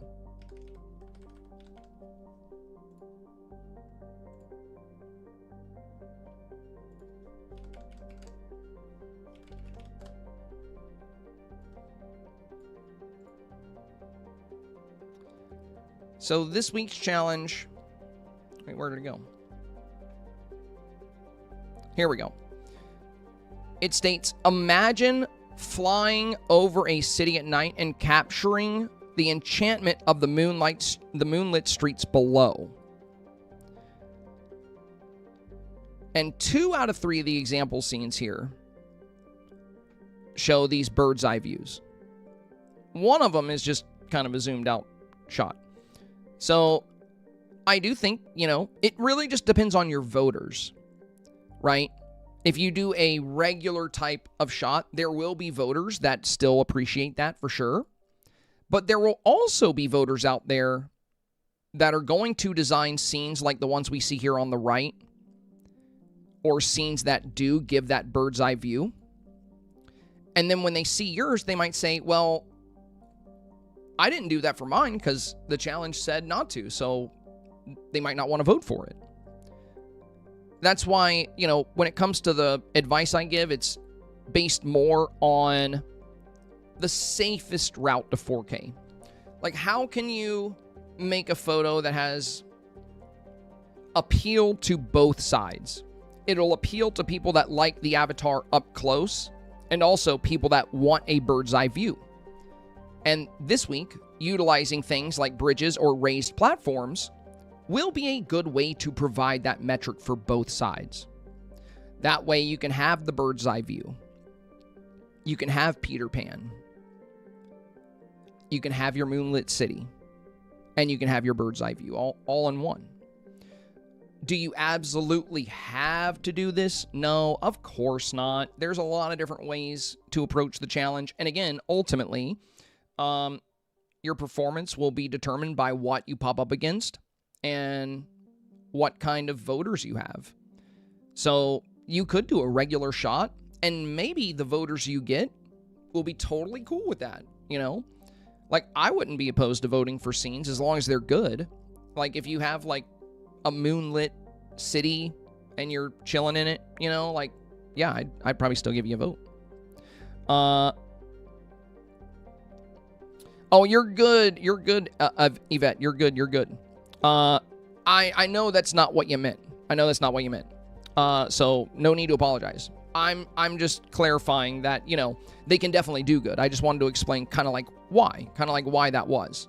So, you know, I know you're not saying everybody should do a zoomed out snap, so don't worry. Yeah, no worries there, Yvette. No worries there. I'm just wanting to point out that that's why this week, you know, you could definitely still get 4K by zooming out. I just want people to know that in regular challenges, you know, in like most themes, portrait mode or free mode close to the avatar is going to be your safest bet. But this is one of those weeks where you could do the same thing you did in Valley Views. You could potentially zoom out and get a really cool scene of a city. And honestly, if you do want to zoom out, you could get pretty creative with it and zoom out and maybe use like the Tinkerbell motif or something like up in the sky. You know, there's some neat things you can do this week. Like you could just not even show the avatar potentially. You can make a beautiful city build, hide the avatar, and zoom way out. And if that build is pretty enough, if it's beautiful enough, it can easily get 4K. And that's why for my Thursday video, for tomorrow, I am planning on showcasing a zoomed out build as well. But when I do showcase it, I'm going to discuss the risks involved. And I'm going to bring up that, you know, if you do take that route, you're going to want to really focus on the beauty of the build, trying to make it as appealing as possible, and try to have some kind of wow factor involved. But yeah, this is one of those weeks where you can definitely do a zoomed out. I don't know if I'll do a regular example scene this week where it's just like regular portrait mode. But yeah, you could do like a big zoomed out scene and you have the city below and you have like a little Tinkerbell up in the sky just for that Peter Pan effect. Because if you do zoom out, you're not going to be able to have like Peter Pan in the snap because, you know, you can't bring him up in the sky. And also, like I always say, anytime a challenge specifically references a villager, I try to include them or at least include an element from them. So since it stated, choose clothes and decor that sparkle with the stars and a touch of Peter Pan's mischief, you know, having that touch of Peter Pan mischief in there somehow, you can do with a motif. And then you can zoom way out and have a beautiful scene. As far as the clothes, I know you're like, well, if you zoom way out and you hide the avatar, how are you going to have the clothes in the scene? And this is where it gets interesting. En masse, voters seem to be very forgiving on the avatar's presence in a lot of cases. If you go back to Marvels of Nature, that was another challenge that told us to dress a certain way. And the rank 2 public submission did not show their avatar at all. They just showed Pocahontas. But it was a absolutely beautiful scene. But, you know, they didn't dress a certain way because we couldn't see them. But absolutely beautiful submission. So voters were very forgiving on that. And here's another example. You know, Desert Haven told us to dress to channel the wonders of the desert. That was another thing Desert Haven specified. Yet we have a very nice 4K submission here that also did not show the avatar.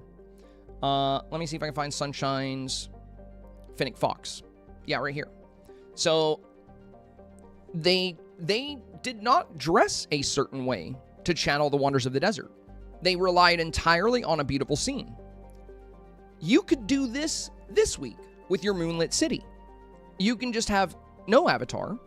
Even though the challenge says to dress a certain way, voters tend to be forgiving on that. Now, if you get the wrong kind of voters, they might not be forgiving. You know, they might be like, well, I went through all this trouble to dress this particular way, and this is not even showing the avatar. But again, you know, Marvels of Nature said that. Desert Haven said that. Yet you still see photos with very good ranks where the avatar is completely absent. And I think one of the reasons voters are more forgiving on that nowadays is because like every challenge is like a decor plus outfit challenge. And sometimes people just want to do decor, and that's fine. At the end of the day, beauty is kind of king in Dreamsnaps. Having a gorgeous photo with good composition. On top of that, you really want the theme to resonate there. But there are certain aspects of the theme you're not always going to be punished for leaving out. As for me, I prefer to place every element of the theme when I can, because it's just been a successful approach for me. But there's plenty of examples that show you do not have to be an absolutist with the theme. You know, this one said dress and decorate to channel the wonders of the desert. But there's nobody dressed up. It's just the Finnick Fox. But it's very cute, and it's a beautiful scene. And it is a desert haven, and that was the challenge, Desert Haven. So they have the theme, just without the dressing up part, and they have the beauty. You know, we have these beautiful glass flowers on the side, this beautiful little purple cactus bloom. We have the Rapunzel flowers down here. We have this swirling sandstorm combined with the fireflies. This oasis house is very charming with the warm yellow lights. We have the cactus house to the right of that. We have the sand fountain, jasmine fountain, sandstone or garden stone pathway. So an absolutely beautiful photo. Voters tend to be very forgiving on the dressing up portions as long as your photo is captivating enough. So you can always keep that in mind. But, you know, this is a great example. Black Knight said, how could you not vote for that fox, though? Yeah, it's really cute. And that's what I mean, you know, like, voters will be very forgiving on this. Most people, when it comes to voting, also consider this, guys. Consider this. If you've ever spent a bunch of time voting before, you know, if you've ever gone into the voting tab and sat there for an hour trying to find good snaps and you couldn't come across much, well, imagine how happy you'll be just to find a really beautiful photo. So that's another thing to consider is when people come across a photo this pretty, their first thought is not going to be, where's the avatar? Their first thought is going to be like, oh my God, I found a good one. You know what I mean? I think that's most of us. So even though I'm a bit of a stickler for the theme, I would 100% vote for something like this because it's hard to find beautiful snaps when you vote. And that's why, you know, I'm saying that for this week's theme, you know, if you wanted to zoom out and do a beautiful city, maybe have the moon involved, you can totally get away with that. It just needs to be a captivating, beautiful shot. You want great lighting quality, maybe the presence of the moon itself. There's a lot of different ways you can approach it, but we'll have some great examples. Native Kitty, hello. First time chatter on Twitch. Great to have you. Great to have you. Welcome, my friend. Decent, I started watching your videos. I take in what you tell people about their dream snaps and implement. I started getting 4K again this week. I didn't, but I know why I didn't. No picture to show. Oh, gotcha. Well, decent. Congrats, my friend. Congrats. I'm glad you've been doing well on your snaps. That's awesome. Snaps are getting more competitive, so, you know, don't be too hard on yourself if you miss out here and there. You know, I think we had one friend today who had like over a year Dreamsnap 4K streak, and they got 2,500 today, so it can happen to even like really, really consistent players. Jen said, must one use Peter Pan? No, like we were saying, Jen, if you wanted to, you could just like, you know, have a Peter Pan element with this motif, and that's it. But I would, you know, the challenge did say to include some Peter Pan mischief, but at the end of the day, the title of the challenge is one of the things I would recommend making sure your snap reflects, even if you ignore other aspects. Because when people vote, the one thing that's going to pop up on their screen and be very bold is going to be the title, which is City by Moonlight. So you're definitely going to need nighttime and the moon. You want moonlight in this one, and you want a city. But on the rest of it, you can be pretty flexible. You know, it says to choose clothes and decor that sparkle with the stars. Well, as we've seen, you can leave out the avatar because a lot of people do in a lot of other challenges. I'm not saying you should. I'm just saying you can because, you know, that works out in other challenges. Like it worked out in Desert Haven with that Fennec Fox shot. You just need to make sure the shot is very beautiful and very strong, and people will be excited to find it when they're voting. And then the final part of the challenge says a touch of Peter Pan's mischief, right? So I think including some element of that is a good play. You know, as for me, I try to kind of incorporate everything the challenge says, but you really don't have to have all of these things. You don't have to have the avatar with the decor that sparkles, or the outfit that sparkles. You don't have to have the touch of Peter Pan mischief. However, you know, including Peter Pan, including an outfit that sparkles and decor that sparkles, it's going to be a strong play.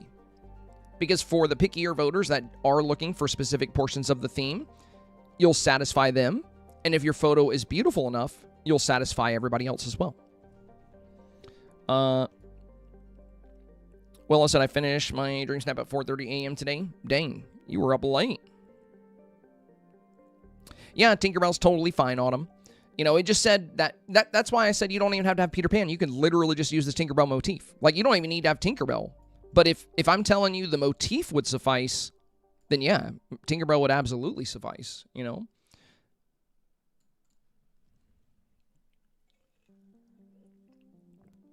Stonks, hello.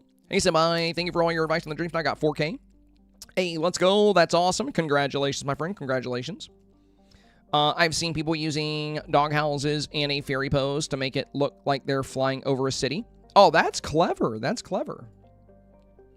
So, oh yeah, you know, another fun one would be like Mochi's house. Like Mochi's house looks like a little house. But yeah, that's pretty cool to make it look like they're up in the air. And yeah, as far as the mischief part, you know, that's just kind of a reference to Peter Pan because he flew over a city at night to get, you know, to kidnap children. So, you know, that's the mischief. But you don't have to kidnap any children. In the game, of course. Oh, and outside of the game for legal purposes. Let's see. Yo, Kazuna, hello. Welcome, welcome. Anybody else want me to discuss their results, or are we ready to move on? Are we ready to move on and chat about some other things? What do you guys think? What do you guys think? Because we can look at some of this. I do need to make some example scenes for tomorrow's video. And we do want to, you know, take a peek at the shop. But yeah, we're gonna start working on example scenes here. But I think we've touched on, you know, there were a handful of great snaps that fell short of 4K this week. You know, a few of them were very good, but ended up falling short. But yeah, most of you guys got the results you were hoping for. This new London Tower is really pretty. The sparkle on that is really nice.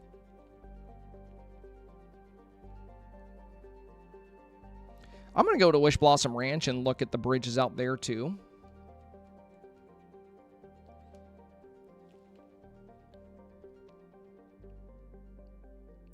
All right, all right. I just bought it. It's so pretty. Yeah, it is really nice. I love the animation. I like the way it sparkles. Very cool. Very unique. Also, did I miss anything important? I had to step away for a few minutes. Well, I don't know exactly when you stepped away, so I can't really say. But, you know, stream's always something you can rewind. We were just talking about the theme and villagers and, you know, leaving villagers out potentially. Or leaving the avatar out. You know, what can work, what you can include, what you can leave out. But yeah, that's all we were discussing.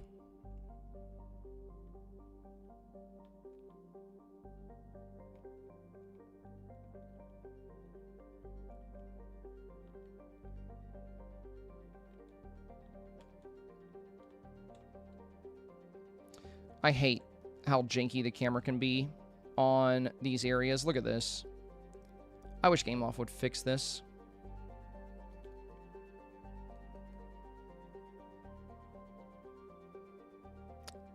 Okay, I'm going to have to move. Let's try it here. I'm also going to go to Glamour Gulch, but this is one of the most annoying things in this entire game. I am going to punch my monitor. Okay, let's go over here. Bro.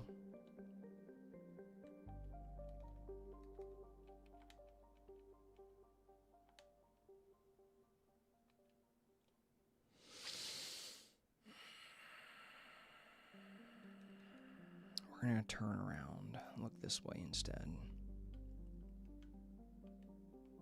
It's okay.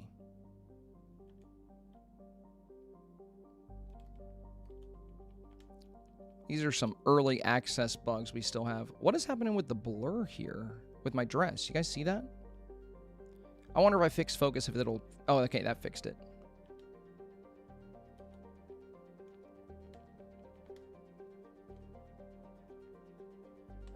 Ooh, oh, we can get a good angle here.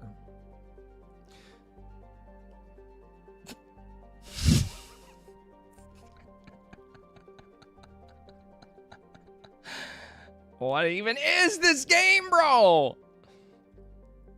Oh my God. Please, for the love of God, please stop.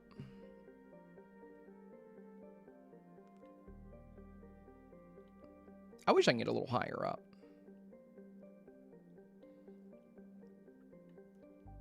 Now, the downside here is I don't think we can decorate on this bridge.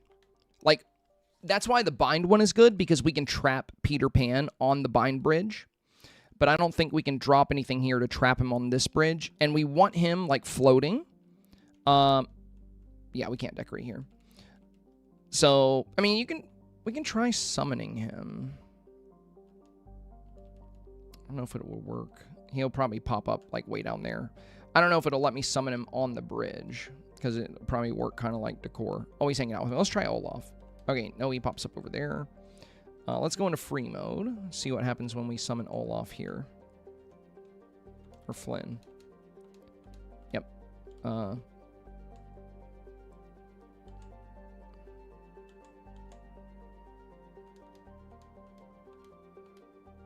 I don't even see him. So yeah, that's going to be tricky unless you just have Peter Pan standing there. That's why I like the bind bridge, because you can actually decorate on it, and you can actually trap a villager in that position. Let's go check out Glamour Gulch as well.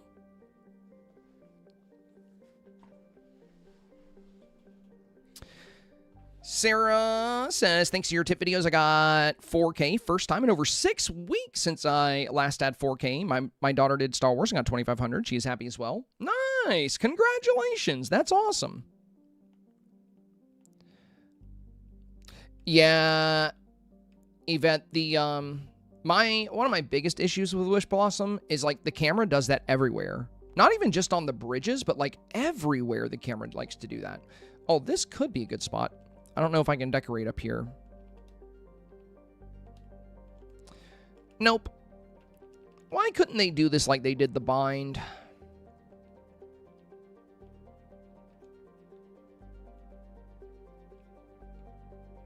Now, hopefully the camera doesn't skip around here. Oh, this is good. So, this could be a good... Uh-oh, we got a little bit of skipping. This could be a good spot to do your snap as the... Okay, maybe I spoke too soon. I just wish we can get the avatar to be a little higher up, you know? Because, like, I don't like the... Okay, I see you're going to be annoying right now. Yeah, so far, I think the bind bridge is going to be the best bridge to use for this approach. Because you'll actually be able to trap a villager there. And the camera is not going to be this janky on it. Bro, Wish Blossom Ranch was alright, but, like... I hate to say this, but I really feel like they kind of half-assed this DLC in a lot of ways. Like, things like the camera issues, and, like, when it came out, there were so many meals we couldn't even cook. It just felt like they were like, yeah, we're really busy making new premium items, so let's just kind of rush this next DLC so we can make more houses. Like, Eternity Isle was great. Storybook Vale was pretty good, but, yeah, I think Wish Blossom is the worst DLC we've ever gotten. And I don't mean that the story was bad or that the environments are bad. It was the bugs and, like, the lack of polish. That was the big problem. The fact that the camera is super janky in this region, and the fact that it released with, like, you know, if you did the Tigger quest and opened your mailbox, your game would crash. Like, it just had, like, no playtesting. A lot of issues. But, yeah, I probably won't use these bridges for a build. I don't think. Because we can't really trap a villager there.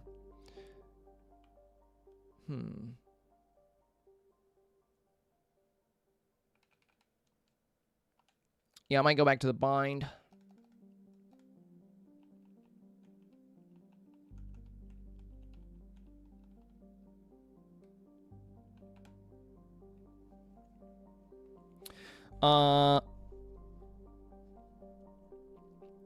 Good night, Dreamer. Good night. Thanks for chilling. Is there a good spot on the main valley for those without DLC? There's a couple. One very fun spot, which I think would be a little bit trickier, though. Because we always cover concepts for people that don't have the DLC. But honestly, if you don't have the DLC, you don't need to do a shot like this. You know, like, you can just do something that's a bit more basic. This is just one of many examples. But if you wanted to, you know, to have an overlook, one of the best overlooks in the game would be Sunlit Plateau, looking out into the meadow.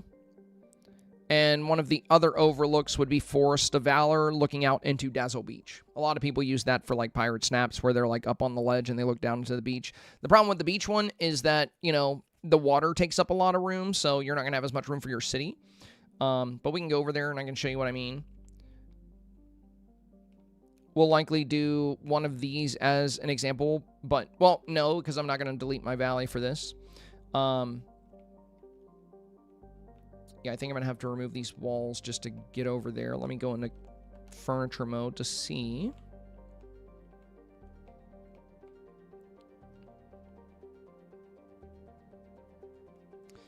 These trees here are a big problem. Yeah, we could potentially do it in a spot like that. My favorite overview in the valley is actually right here. You look on this little ledge, you can look out into the meadow, which is really nice. Hey!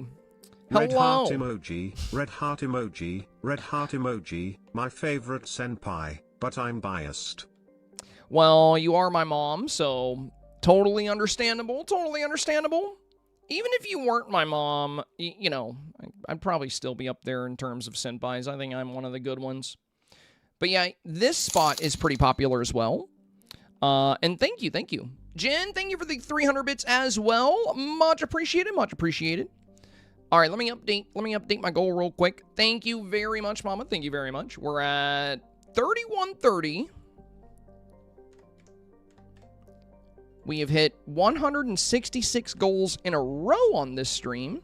Today is number 167. Thank you again, you guys, for the love and support you guys show the channel.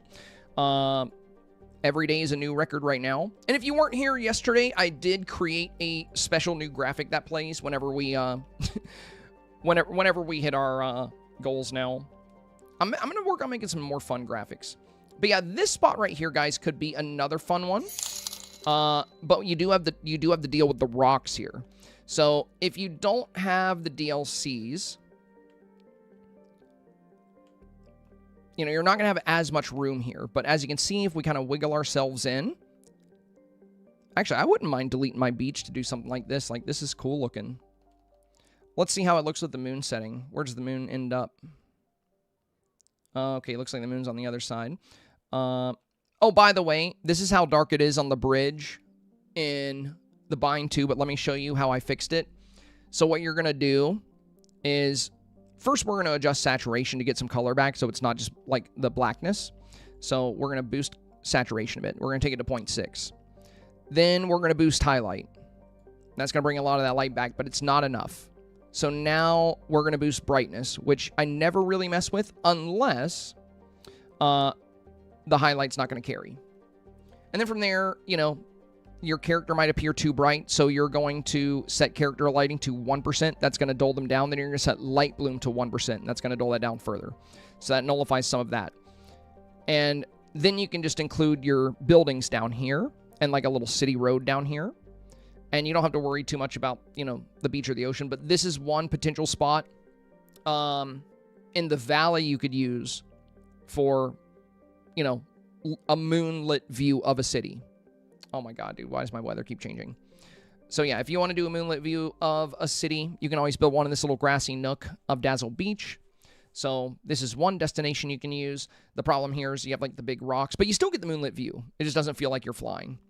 So that's one fun spot. And I'm going to show all these spots in tomorrow's video as well. I'm not going to build an example scene in all of these places, but I will show these different locations for you guys. All right. And another fun spot is going to be the Sunlit Plateau. Dang, dude, I saw my mom and my cousin in the stream today. That's cool. Let's go over here. So yeah, I really like this location. I've actually used it for a lot of YouTube videos. But this is another great spot. In the valley, this might be one of the better spots for a bird's eye view of the city. It's not as high up as some other bird's eye views, of course. There's going to be other, you know, viewpoints that are going to showcase you a lot higher, like the one we just had. But this one's still a good option. So if we go right here, we don't have as much in the way. And we can go into free mode.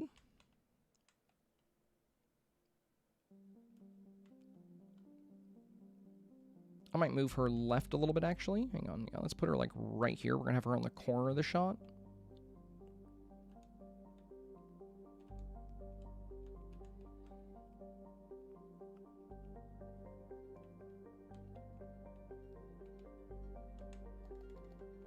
And we're going to go with a nice little floating pose to simulate flying.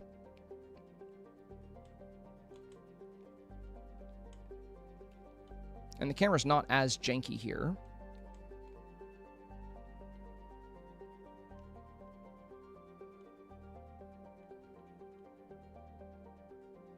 So you could do something... Actually, it might be good to move her back a little. Well, no, we don't want to move her back at all. So this could be another good spot to have like a bird's eye view. You know, it's not as high up as the one we were just looking at, but if your meadow is empty, you know, you can put a lot of buildings here. You can even have the clock tower coming up like right at the front of this. I would just be careful not to obstruct the scene too much. But yeah, this could be another location you can utilize if you don't have a DLC. But I think the Dazzle Beach... I think the Forest of Valor into Dazzle Beach location is actually better. That's a really popular place for aerial snaps. And I don't mean aerial like a mermaid. I mean aerial as in the sky. So like for... Oh, I guess popular for aerial too because it looks over the beach. But when it comes to elevation snaps, this has actually been a popular location for a long time. When we have pirate-themed snaps, I've seen a lot of people do them here, where they're looking out into, like, the pirate build. But yeah, I think this might be one of the better locations in the valley. But it's not your only option. It's far from your only option. But it's definitely a cool one. And you can also play with time of day here. Let's see if we can get the moon actually in the scene. Unfortunately, I don't think so.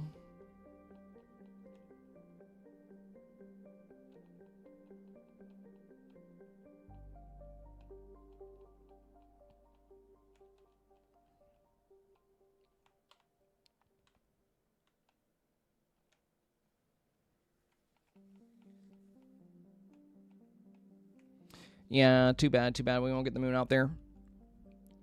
Yeah, Cruella buildings are going to be good. Glamour Gulch buildings are good city buildings. Of course, in tomorrow's video, you know, we'll cover a lot of good budget items for the builds. Chez Remy, Scrooge's shop in their default forms are good buildings. Remy's house. So I'm talking about budget options, you know. So if you don't have a DLC, and you don't have a bunch of premium buildings, what can you use to make a city? Tiana's Palace, Scrooge's shop, Remy's restaurant, Remy's house, Mike and Sully's house. There's a lot of good budget options for a city. So even if you're a new player or somebody that doesn't have the DLCs, you got options. You got good options. Now, if you do have the DLCs, Glamour Gulch buildings are going to be really good for the city vibe. Cruella's house. And, you know, there's plenty of premium items as well. A lot of good stuff. Will you also do a build, not an aerial shot? Probably not. Because I feel like that's going to be a lot easier for people to just make. So I'd rather focus on, like, the more technical shots this week. Now, I am going to do a zoomed out build of a city, right? Like, I'm going to build a city on a floating island. I'm going to zoom out, and I'm going to make it look really pretty. And I'm going to not show the avatar on that one, or just have the avatar, like, very small somewhere, whatever. And for that same scene, I'll do a shot on the ground, but I'm not going to do a separate build for it. I mean, after all, you know, like, I feel like doing a regular portrait mode shot is pretty easy. And if you've watched my other guides, you should be able to figure that out. I think the main thing the tip video should focus on this week is, like, the fact that this challenge is, you know, asking for a view of a city, a moonlit city in a way.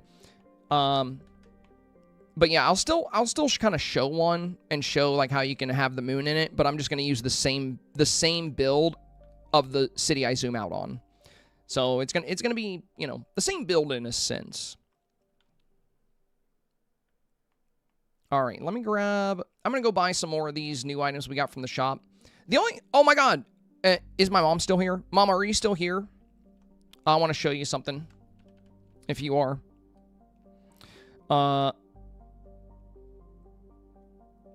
Nor said I actually ride in real life. Arabs and horses are a forever love story.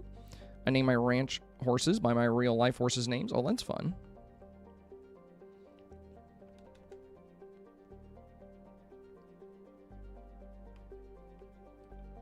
All right, let's grab some of the new items.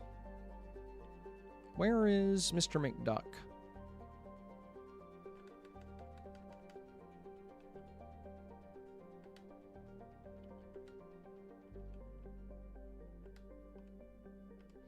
Yeah, I want to pick up some of these. I'm going to pick up another one of the London clock towers. I'll get a couple of those. I don't need a lot because kind of weird to have like a bunch of them in your scene. But I will need some extras because I'm going to make several different builds. So I'll get like 2 more.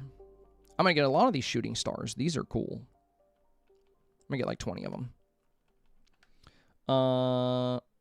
We'll get 2 more entrances. Maybe 4 ticket booths. Actually, I'll get 1 more entrance.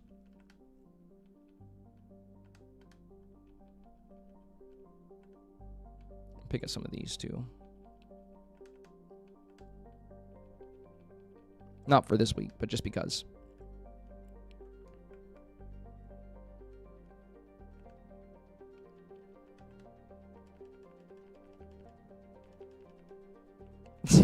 So I just said I'll step up and be your mom if you need it. That is very kind of you. Thank you, thank you. I'm good. I have a great mom. I'm just not sure if she's still here. I wanted to show her the corgi because she loves corgis. Yo, Kimberly, thank you for the 200 bits, my friend. Thank you. Very nice of you. Getting closer and closer to goal number 167. Thank you, thank you.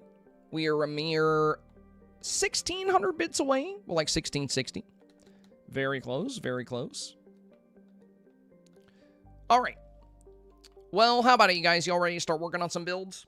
Now that I've shown you some other vantage points, we've shown you a few different places where you can make your snaps this week. So yeah, let me know. Let me know if you guys are ready for because we got to get to work. We got to get to work.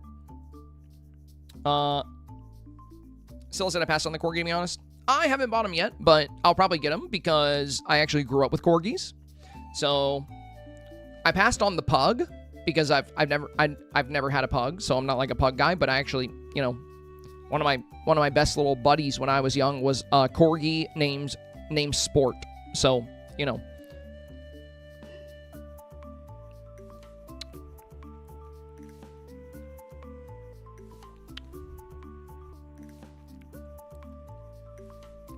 Oh, that's only fair. Oh, you guys are... Oh, I see. You're talking to Nora, I think. Samaranthus, we have 3 wiener dogs. Nice. Wiener dogs are so cute. Ronald, thank you for the 10 bits, my friend. Very kind of you. Silver Tab says, I'll probably get the corgi closest we have so far to looking like my beagle. True, true. They are close. They are close. They're lengthy little guys. I wish they would bring Slink or a wiener dog. Yeah, I feel like a wiener dog would be really popular. Who doesn't love wieners? All right, let's go to... I'm gonna let you guys pick. Which one are we work? Which one are we gonna work on first? Prepared to decide. Do we do the bind over the bridge view of a city? Or do we do the zoomed out view of the city? Which one are we doing first? Literally everyone says bind in Twitch chat. Native Canadian Forgotten Lands wasn't even an option. Where did that come from? Forgotten Lands. So it's 2 options, 2 options. So the options are, do we go to the bind and do the zoomed out shot, the aerial shot from the bridge? Or do I go to a floating island and build my city there? Yes, that is correct, Bunny. That is correct. But once again, just to be very clear, it's not one of the two options. That's like me being like, hey, what do you want for dinner? Spaghetti or hamburgers? And you're like, I'll take sushi. Yes, sushi exists, but it's not one of the two menu options here. See, none of the above? Yeah. So there's plenty of places you can go to overlook areas. But yeah, we're working on 2 example builds. Now, I'm not going to be doing an example build in my valley, guys, because I am not going to destroy my valley for this challenge. I refuse. So I will not be going to the Forgotten Lands and completely destroying my Sunlit Plateau. I already destroyed my bind for this video. I had a beautiful bind build, and I deleted the entire thing today just to help everybody out, just to showcase a cool bind build. So yeah, we will not be destroying my valley for this. Thank you very much. That's why we're going to be going to a floating island for a zoomed out scene, and we're going to be using the bind for an aerial view on a bridge. And then in my video, I will show some cool places you can go in your valley if you would like to destroy your builds. That is up to you. But I already destroyed my bind. Don't ask me to destroy more. I don't want to. All right, let's do it. Let's do it. Everybody wants the bind.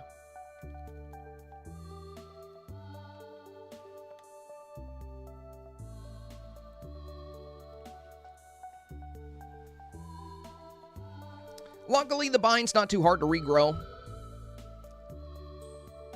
Blood Raven said you literally described dinner every single night with 2 autistic kids. Dude, so my little brother is autistic, my nephew is autistic, and yes, they are extremely picky eaters. Extremely picky. Both of them are. So it's like, it's fun, because it's the same thing for my sister, like whatever they're making for dinner. You know, like if they're like making spaghetti, it's like they gotta have chicken nuggets too. Gotta have some chicken nuggies. And it's the same for my brother. Like, you know, if we're going out to a restaurant, we gotta make sure it's a restaurant where there's something that he will actually eat. So yeah, understandable. All right, well, let's make sure we clear up all the mess and obstructions here. We're gonna tidy up a bit. We're gonna set up our scene.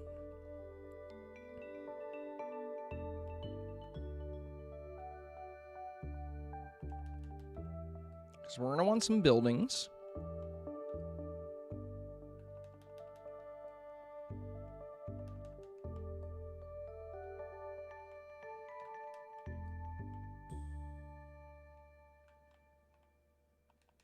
Get the digging spots out of the way. That's the only reason I didn't use an ancient vacuum, is because I need to find the little holes we gotta dig out.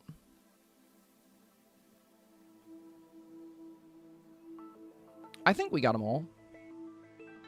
I think we're ready to get started.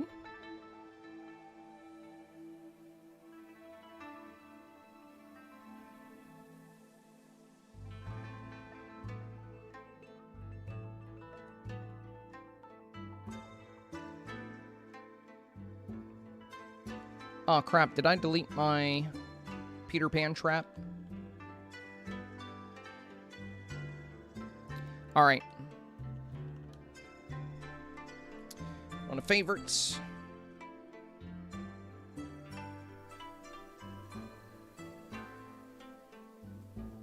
Trying to make sure he has plenty of room so he'll actually emote. I want him to float. Let's hang out later. Look at that, he floats right away. He's not going to do that for me later, though. I don't think I can pause it in time. Nah, he already stopped.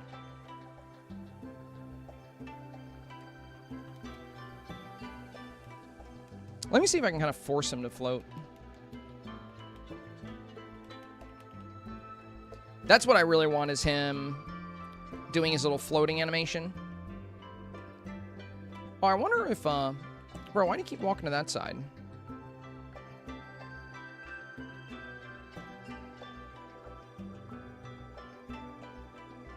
Are you not going to do anything?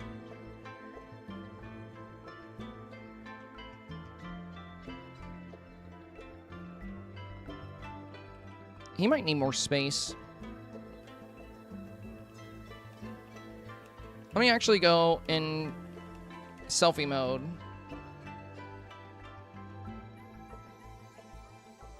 Oh, he just does the lean. Okay, so I think to get him floating in the air, I'm going to have to trap him.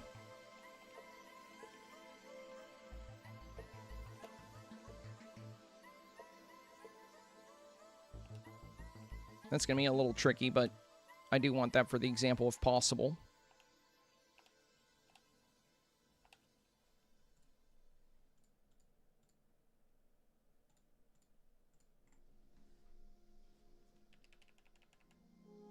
Oh, god dang it. Come back here.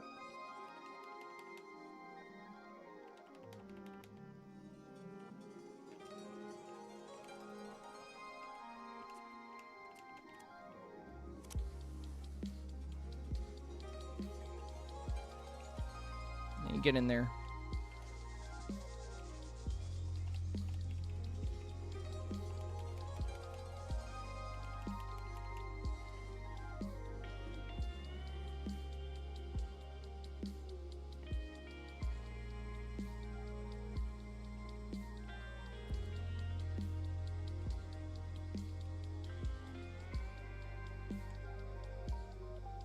Now, it's kind of tricky here with the camera.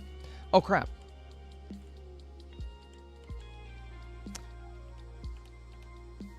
No way. We actually paused him. Not the best angle. What the hell? What are you doing, Peter? Too bad we didn't get him going long ways. That's what I wanted. Yo, Alice. Thank you, my friend. Alice with a big 300 bits here. Thank you, thank you. Very kind of you, Alice. Very kind of you. Family Guy, Peter. Peter. Peter. There we go. Gonna move him over a little bit. We are now a mere 1,350 bits away from another new record on the stream. Thank you so much, you guys, for the love. Much appreciated, much appreciated.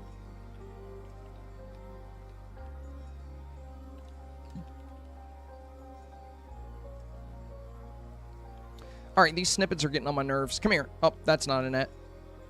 You come here. You get out of here. You get out of here. I know I can just turn them off, but still. All right, let's figure out our angle here. And then we'll start building our little city.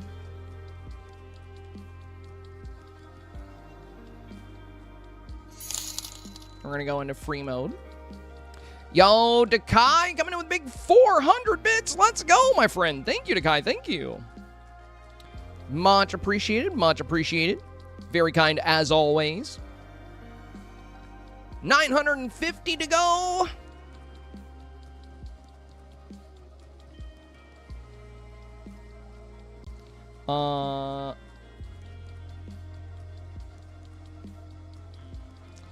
And another thing I like about the bind build is, as you can see through the fence really well. Oh. Still not, he's not facing the way I need him to face, but that's still good. He's trying. Like, we need him long ways. So really, we're just gonna have to kind of wait for Peter. Yo, Silver Tab with 100 bits as well. Thank you, my friend. Thank you. Much appreciated. Much appreciated. And we got a little hype train. No pressure on the hype train, you guys. You guys absolutely destroyed the hype train at the beginning of the stream today. We are now 850 biddies away from goal. Oh, Carol says, g'day. Do the new items disappear when you're near camera? They do in mine. Every morning here I'm down under, so I don't know if it's already been mentioned. Oh, you're in Australia? Nice. Well, I have some friends in Australia, from the stream, of course. So my recommendation, Carol, I haven't heard that happening en masse, so it's probably not a consistent issue with the items, but it is a bug that's been in the game for a long time, where you place an item and then it disappears. My advice is to restart your game and see if it's still happening, because I do get that problem sometimes with just random items, but no one has reported the new items disappearing for them. Hello, bestie. Hey, hello! So it's probably just the regular item disappearing issue. So my recommendation would be to restart your game and see if that fixes it. Creeping, thank you for the 100. Guru, thank you for the 300. Mama Dukes, thank you for the 100. Much appreciated, much appreciated. Yeah. Oh, and by the way, guys, if you want to get for free mode, it is going to be kind of tricky to get right up on them. Because you see how when I zoom in here, the fence pushes me up. And now we're a little bit too high and they're really small. But what you can do is center your camera looking down at the bridge here. Then zoom in on that and then tilt. And now you can kind of scoot up to them. Well, unless it does what it just did for me. And if you do it right, you can actually get kind of right up on the avatar. And you can even angle your shot down a little bit. They'll be smaller if you do this. But it is good for the bird's eye view kind of approach. But yeah, for Peter, we're going to want him a little bit differently. I think it's okay to show some of the bridge, though. The bridge in this biome is nice because you can see through a lot of it, unlike the other bridges we've discussed.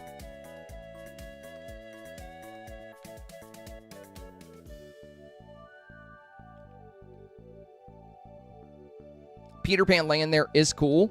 But what we want is Peter Pan laying to the left, if that makes sense. We want him laying long ways. That way it looks like he's kind of just floating in the sky. And he'll also cover some of the bridge that way. It's just going to be annoying to do it. Blood Ramus is back from Agile. Did I miss anything? No, not really. Besides this awesome hype train. And Sarah Lilies and Belle and Mama Dukes. And Guru coming in with the biddies. Thank you guys. Thank you. Much appreciated. Y'all are awesome. We're 150 away from goal. It's in the bag, bro. It's in the bag. Another new record. About to be another new record here on the stream. And like I mentioned, we have a special new alert that prompts when you guys get the goals now, which is fun. Now, of course, this is too dark. So what we're going to do, Bell B with the gifted sub. Thank you, my friend. What we're going to do is we're going to boost highlight to make things more visible. And we're going to boost brightness. And now we can see the build a bit better. And it looks really good, like, you know, moonlit vibes here. But if we don't want the character to be too bright, you know, we can get the character to have some nice yellow with the boosted saturation here.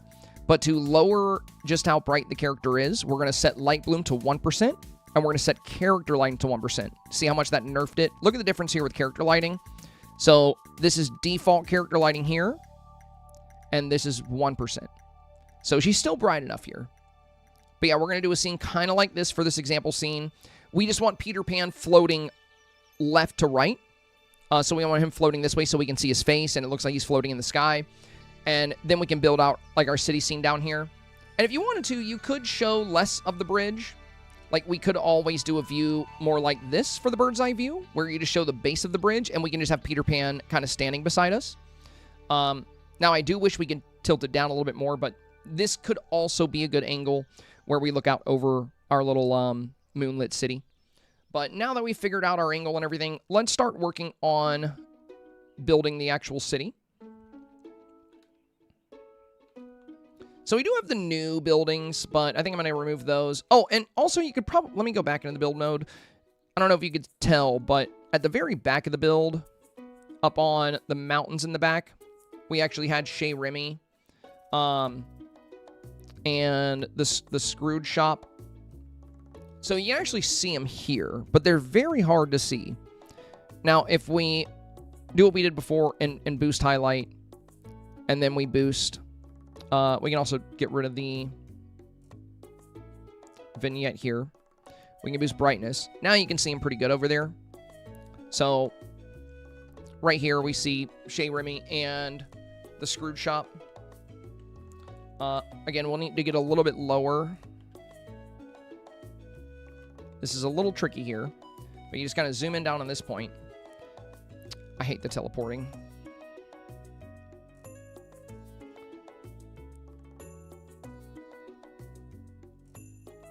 But yeah, we have the buildings back here. But we don't need these back here. They're just kind of there for added city effect. It's a minor detail. I might bring them down into the build here. I'll leave them for now. We'll use some of our other buildings. Lunar says, Senpai, what are your thoughts on clothes for the week? I'm seeing a lot of windy cosplays, but the theme calls for clothes that sparkle without stars. Right now, Lunares, I'm wanting to get my example scene set up, but, you know, for clothes, we discuss that in every Thursday video. So every Dreamsnap video, we discuss different outfit ideas, different ways to approach your outfit design. You know, it tells you in the challenge what kind of outfit, but again, that's not something voters are always going to be really picky on. Consider this. During the Desert Haven challenge, it asked you to dress to channel the wonders of the desert, but there were submissions that got 4K that didn't even show the avatar. Think back to the Wonders of Nature challenge. Hey, thank you for the 100 bits. Cambria, thank you. Think back to the Wonders of Nature challenge. We had a submission that ranked number 2 in public submissions. So it was one of the top ranked submissions in the entire challenge. Marvels of Nature said dress and decorate, you know, for the Marvels of Nature. And they didn't even show the avatar. Hey, let's go. I think we just hit our goal for the day. Yes, we did. All right. Thank you, everybody. Thank you. Bunny and Cambry coming in, finishing off the remainder of the goal. Much appreciated. Goal number 167 in a row. Thank you, everybody. Thank you. Much appreciated. Bell also coming in with the additional bits. Thank you so much, Bell. Thank you. Another 15 bits on top of it all. And a beautiful 69 on the board, as always. Dang, you guys. Another new record. Let's go. All right. But yeah, when it comes to your avatar, you know, it tells you to, you know, I would just, if you want to show your avatar, I would dress how the theme specified, or you can do the windy thing, because it also said the thing about Peter Pan mischief. At the end of the day, your biggest concern is making sure your scene is very appealing, making sure you have a good beauty factor, making sure it's well balanced, well constructed. You know, all these things are going to be very, very important. But there will be snaps that probably don't even have the avatar that get 4K. That happens like every week.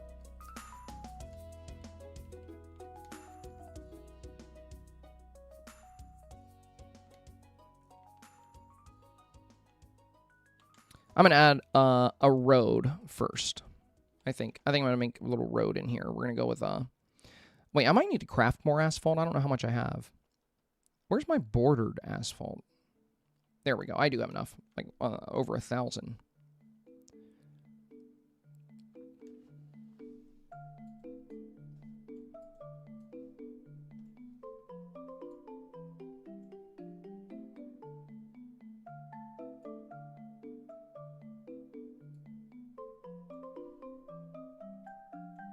And we won't see the bottom of it, so it doesn't... We're not going to see the bottom of that clock tower, so it doesn't matter if the path breaks into it at all.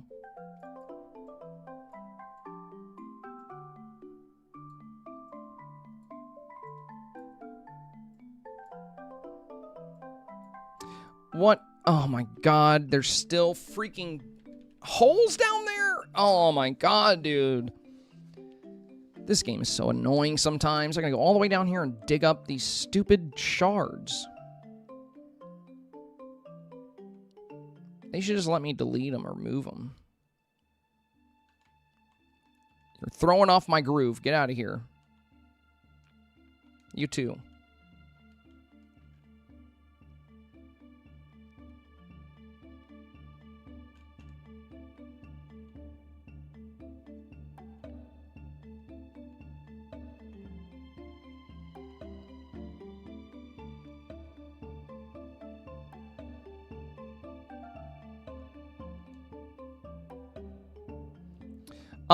Miss Aria, when it comes to the Dreamsnaps things here, like these aren't always ideas for clothes. That's not it's just showing you things with the challenge tags. So, for example, like, these bunny ears don't really have anything to do with the challenge, right? This hat potentially could, but this mythical helmet, nothing to do with the challenge. This is just an old system that was in place from the tag system. So do not design your outfit based on what's in the Dreamsnap tab. Do not do that. That is not a great idea. Again, we'll cover good outfit options, but there's a lot of stuff here that doesn't make any sense whatsoever for the challenge. That's actually one of the reasons why they got rid of the tag system. Now, there's still a tag system in place to where you have to have tags to submit. And the tags now mean nothing for your score. So, yeah, tags don't mean anything anymore. So the tags are elegant, blue, lavish, and wondrous, which doesn't have anything to do with what the challenge said or the title of the challenge. Blue works because of midnight or moonlight, and that's about it. But this is not, if you might think that if you're a new player, or, you know, you'd be like, oh, if I go to Wardrobe, there's a Dreamsnaps tab. That means this stuff is for this week's challenge. No, it used to work that way. That's how it used to work. Back when we had the tag system, you had, in order to do good, you had to use items with 4 tags. But they got rid of that. Now, you don't have to use tags to get a better score. The only thing that determines your score now is votes. So the only reason this is here is because it's a relic of the past. This entire tab is nothing but a relic of the past. So no, this is not a good idea when it comes to designing your outfit. I wouldn't come here and be like, oh, this cowboy watch is near the top. That means this is great for this week. Absolutely not. It is not. You know, like, sure, you can use it. You can use anything in here you want, but it's much better to actually seek out specific things. So, for example, you know, this dress is going to work really good for this week. And I'll explain why in a minute. But it's not even showing up anywhere near the top, right? So why does this dress work so good for this week? Well, let's just visit the challenge. Choose clothes and decor that sparkle with stars and a touch of Peter Pan mischief. So it's telling you to dress and decorate with sparkle and Peter Pan mischief. If you go into the Dreamsnaps tab under wardrobe, there are very few items here that have anything to do with sparkles or Peter Pan. They just have the required tags you have to consider just to basically submit your snap, but you do not have to use these things. You'll have to have some of the required tags to submit your Dreamsnap. And these tags apply to decor too. So you don't have to have any of these tags on your outfit. So yeah, that, I think, you know, that's why I was telling the one that asked, you know, if you're looking for good outfit options, I will cover great outfit options in my Thursday video, as we always do. You know, we'll go over some good options you can utilize this week. Some things that are going to have a good sparkle or have that touch of Peter Pan. We'll probably cover some Peter Pan cosplay ideas from different characters from Peter Pan or Peter Pan himself. And we'll likely cover things that sparkle, like what we have here. So we have some fun options to go over. But no, you don't want to use the Dreamsnaps tabs anymore. Honestly, Gameloft should have deleted them when they took away tags from scores.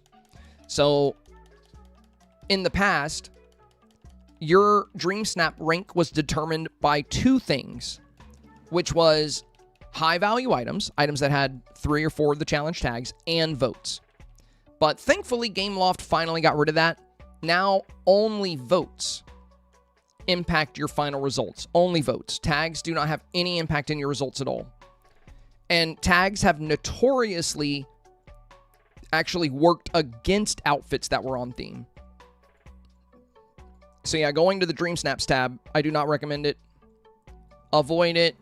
You might find something in there on weeks that work with the tags, but you want to focus on what the theme says and what the title of the theme is. That's what you want to really kind of fixate on, and you want to choose items that go based into that. I've also seen my bind has more than 500. Why would you plant all those vegetables in the bind of all places, Nightfall?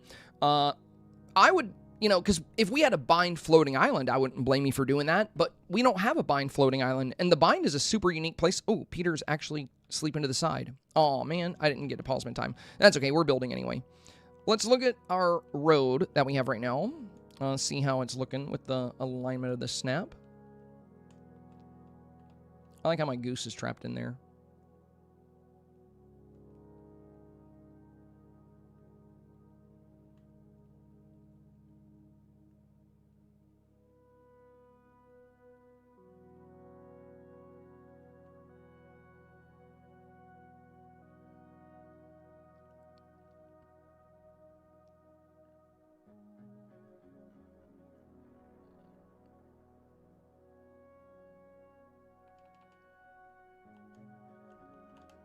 I might make the road a little bit thinner, and I think I'm going to move the clock over here.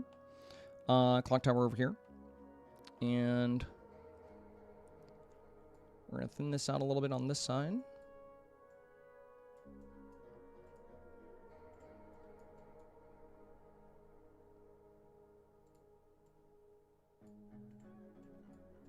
There we go, that should be good.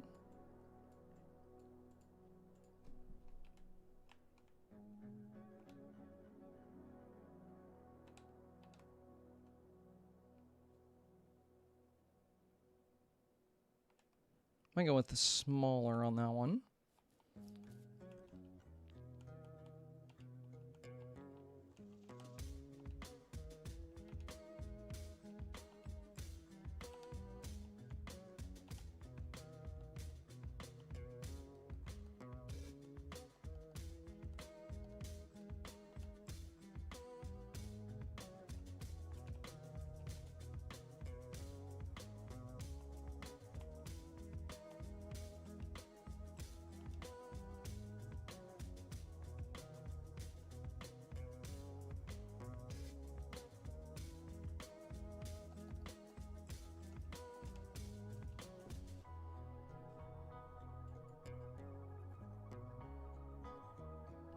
Oh, crap.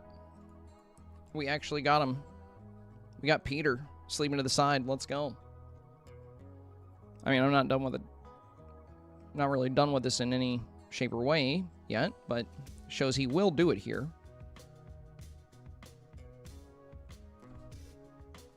Yeah, that's a great shot. Oh, he's glitching into the rail a little bit. Well, I could move over a little. There we go. Now it doesn't matter.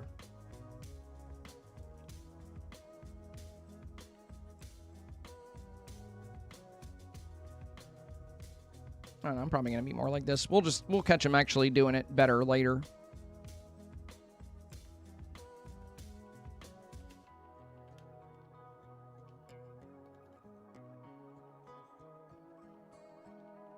I think I'm going to move the screw chop down here because the golden dome on the roof is going to look really good with the build.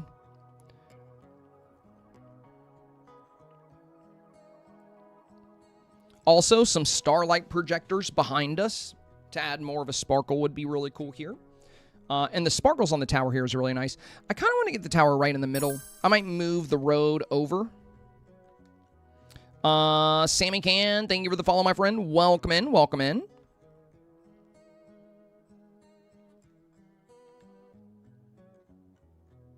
Yeah, let's see if that's centered.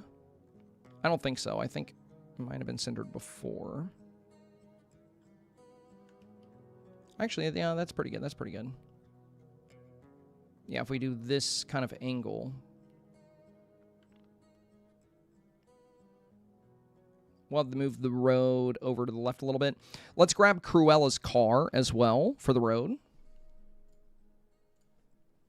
I don't know if it comes up if we type car. Yeah, there we go. I think we're going to have the road more over to the side here.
Just looking at my options.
Bro, why did Spotify leave my YouTube safe playlist? I did not ask it to do that.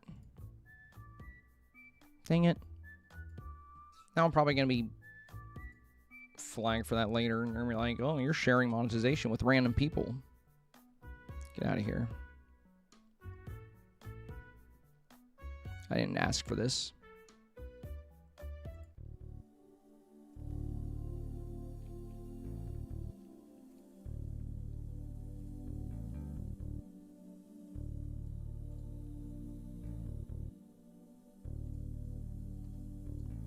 We need a furniture tab for modular buildings. It's kind of annoying we don't have that. Because you know you can find all your houses under houses? I should be able to find all my different modular buildings under buildings or something. It's kind of stupid.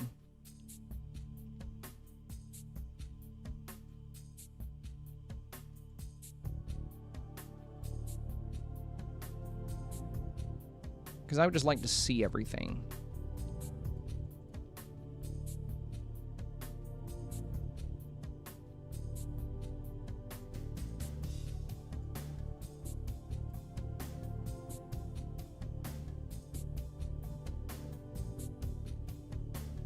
Yeah, let's block that staircase if we can.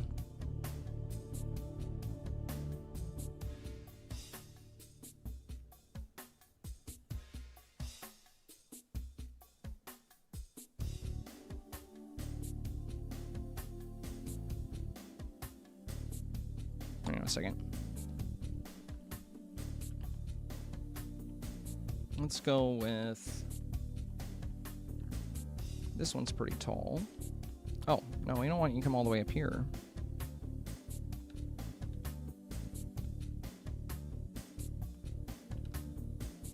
Hang on, let's look at that real quick. Might be too tall.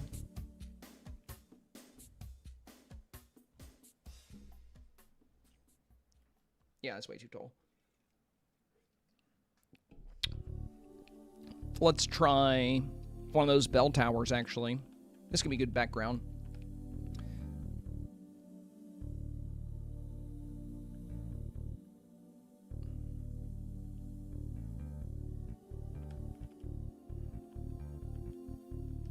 That could be kind of cool, showing the bell tower. Let's see how the colors look with the moon setting and everything.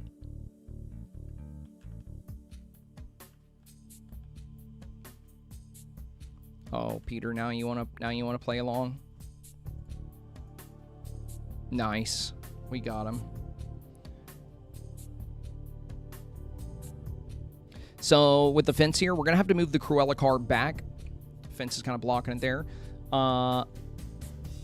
Let's go moon.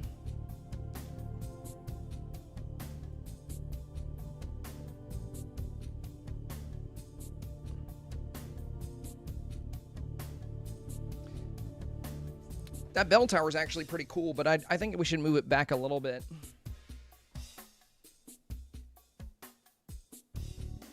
I want to get the bell definitely brings out some color here. Okay. The staircase is a pain in my butt, though. Let's go with the bell tower right about here, and the short building right about here. Let's see how that looks. Oh yeah, that actually looks kind of cool.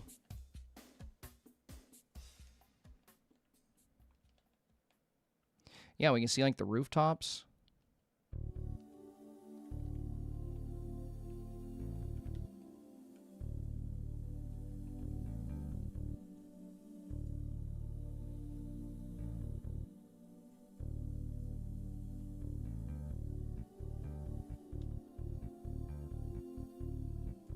Oh, we can move the bell tower building back even further because we want to get the top of that building. I'm going to bring the screw shop down here too because that one's really nice.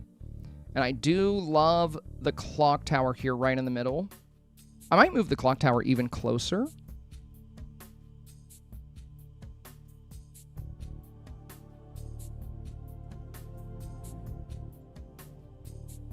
And we could crank brightness up even further if we wanted to, but we would definitely have to adjust light bloom and character lighting to get them a little bit dimmer. I worry that she's going to be... Well, I could take off this glowing headpiece and she won't look quite as bright. Peter floating there is cool. And yeah, this looks pretty good right here on the right. Let's bring the clock tower in just a little. We got to be careful not to bring it in too much, though.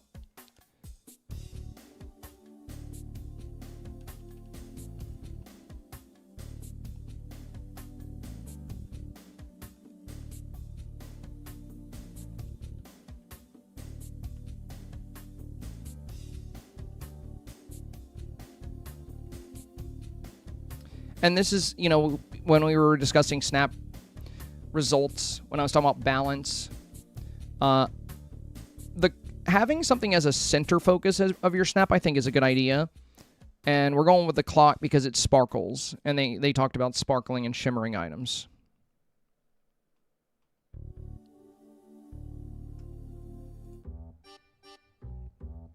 Well, let's skip that one. There we go.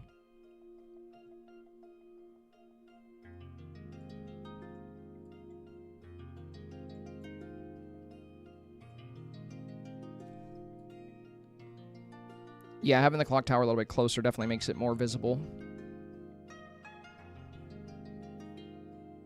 And we're going to need to move Cruella's car back so we can see her car a little better. I also need to turn this goddamn goose off. There we go.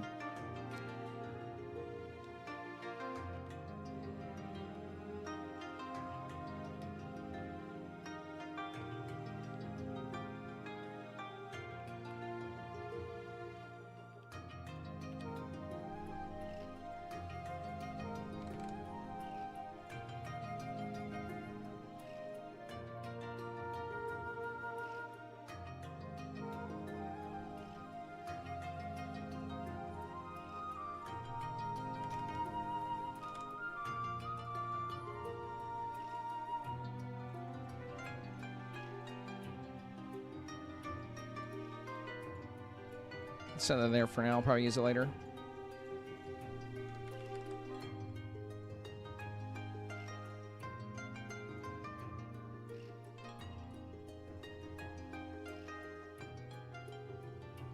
We don't want to show the snowy top, but we can have this truck kind of coming around the bend here.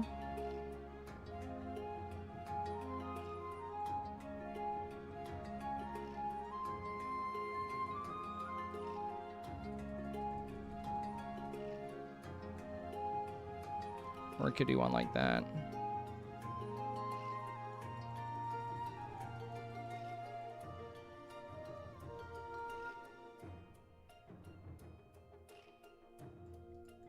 Let's set this on this side. I can't believe I deleted my entire bind. Because I'm not, you know, I'm just going to be using this side of it anyway. Whoa, whoa, whoa. What the heck? Why did it do that? That was weird.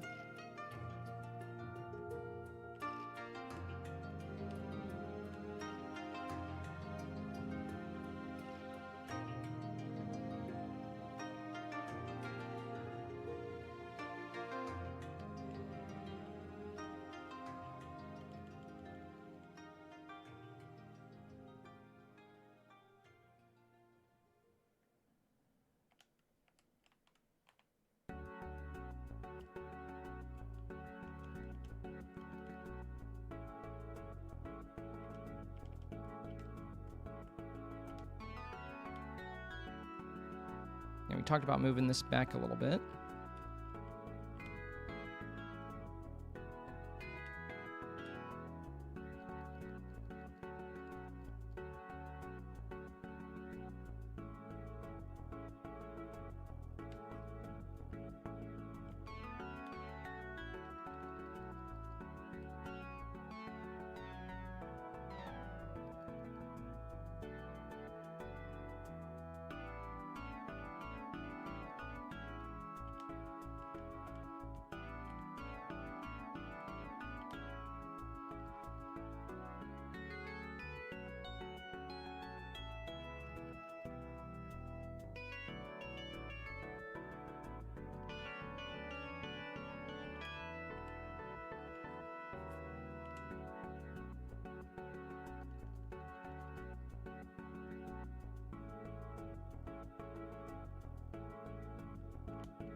I might shrink the road a little bit. Actually, I don't know if I would put that there anyway.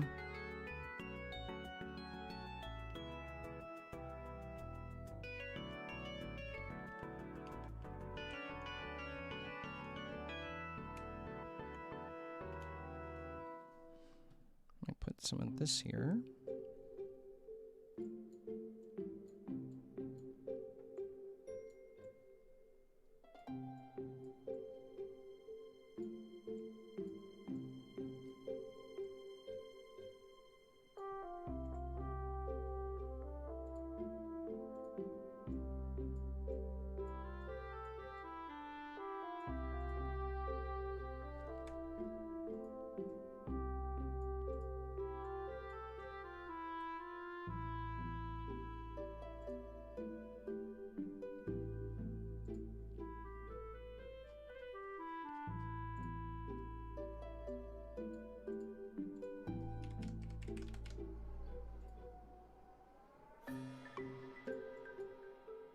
Why can't you go in the water? Stupid lighthouse.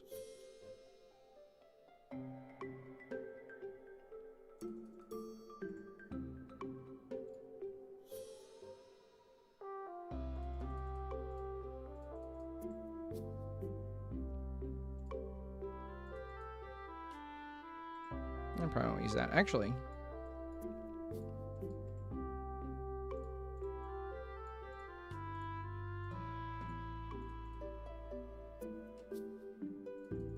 put a lighthouse back here.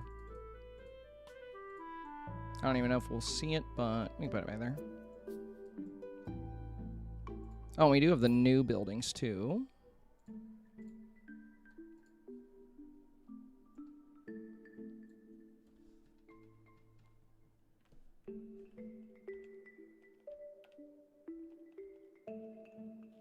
What is my controller doing? Why are we going way down there? You want to bring me with you?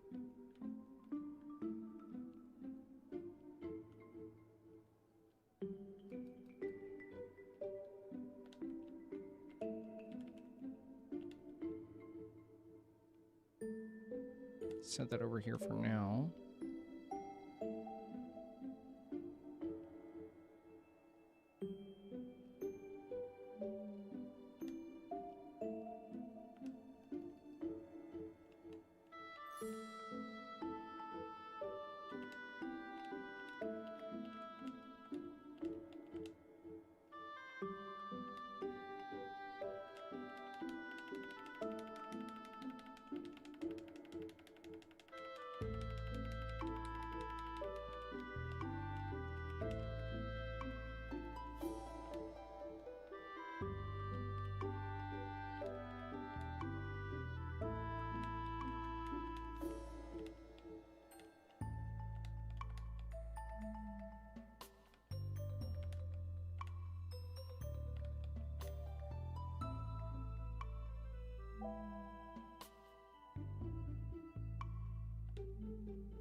Dang it.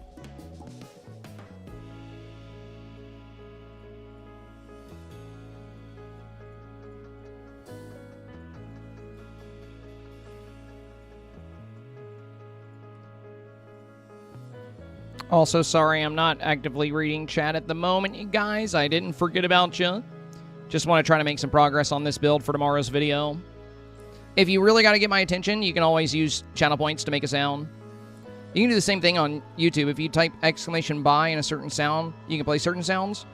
Doesn't cost money, it just costs yen, which is like a channel point thing we have that works across all platforms. If you type !yen, it'll show you how much yen you have.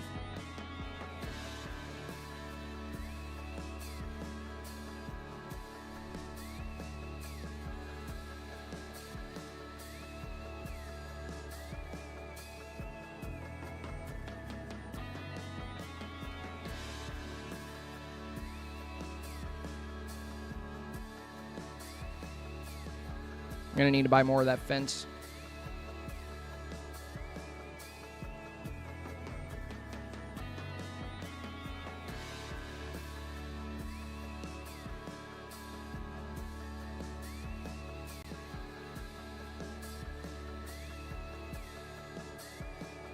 Actually, no, I won't.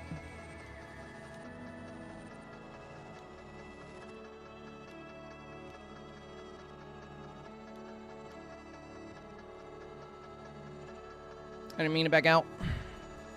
Dang it.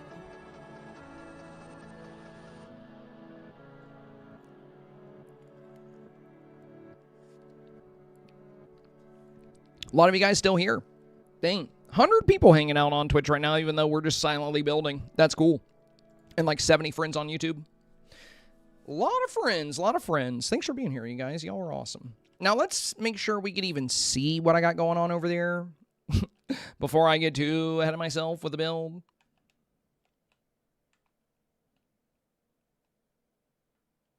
Okay, this is looking pretty cool. Oh, thank you, Peter. I appreciate you working with me on this one. We actually got him kind of chilling here.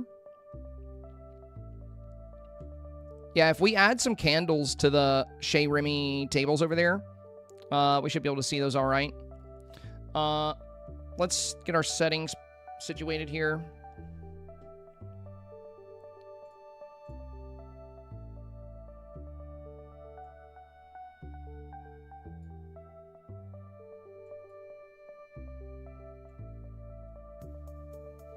Shea Remy is impossible to see. Dang, so is the bell. I'm gonna have to move that bell closer again. The clock tower looks good. Scrooge McDuck, his shop looks great here.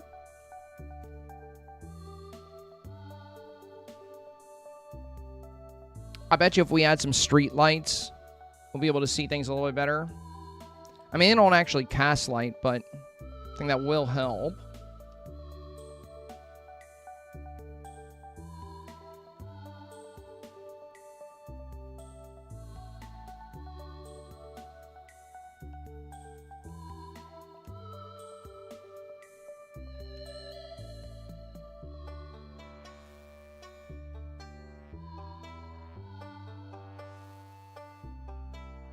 Yeah, because even if I crank up the brightness all the way... Oh, there's like this black line moving through. Look at this. Now you can't see the Scrooge shop. But it's slowly lighting back up.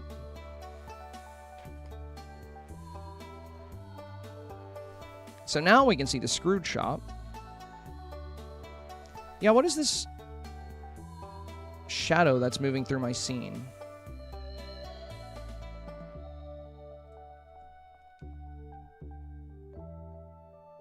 Probably have to build some of the buildings closer in. I definitely want to do the Shea Remy thing. Like, that was pretty cool.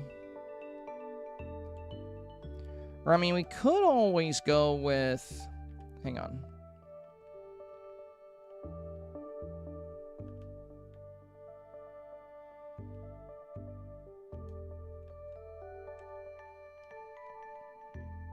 Like how Peter Pan just hopped right back up into that. Yeah, I mean, if I wanted to, I could always just not do the moon filter.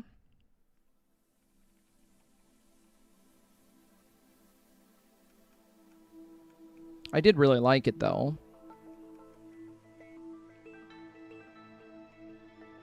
And then we can still give it a nice moon feel.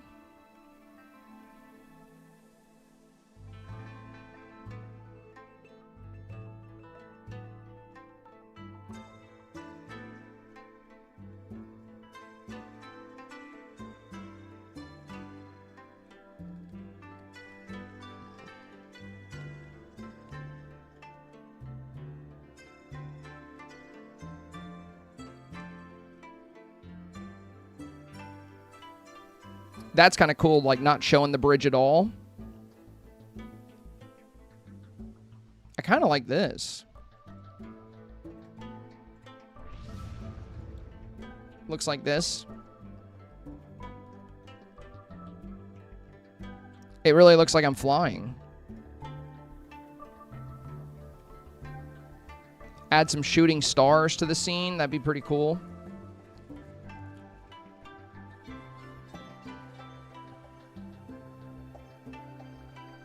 Let's boost the character lighting. Oh yeah, that really makes the wings pop here.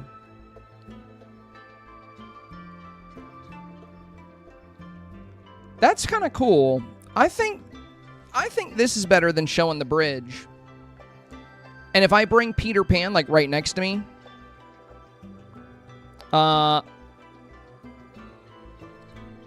no, Xanon, I wasn't using starlight projectors.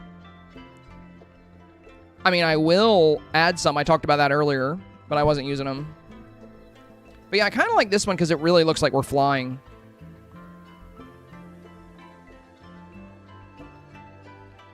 I wish we could get the moon in the shot, though, but unfortunately, we won't get the moon here. But we do have the Moonlight, and that's really what matters.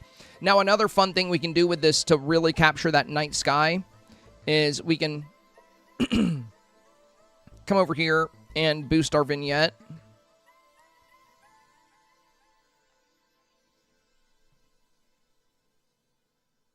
I kind of like the regular vignette. Maybe a little boost.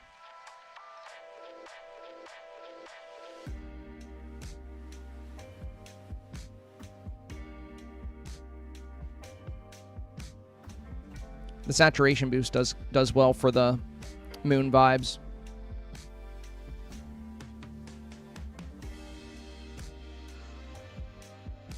We can also up the blue color filter, but it does make the picture a lot darker.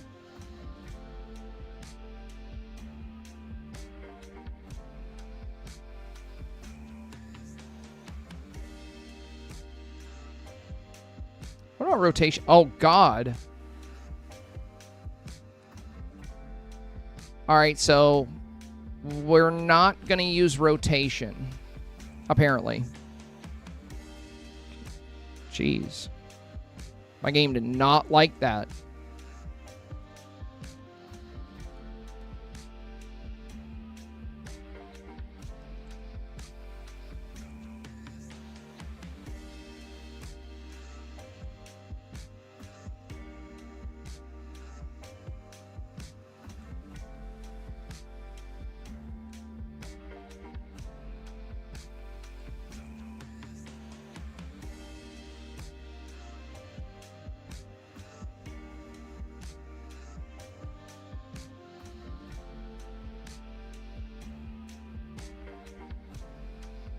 Let's move Peter Pan closer to us.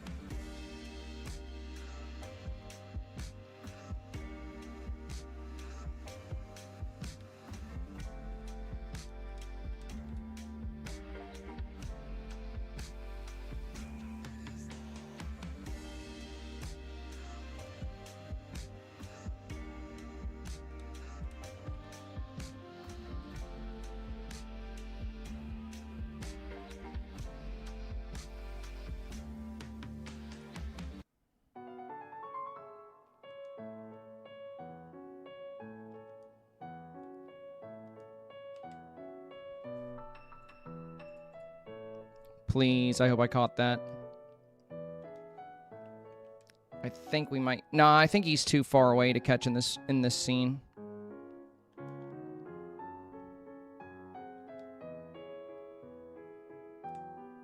Yeah, we're going to have him kind of standing next to me for this to work.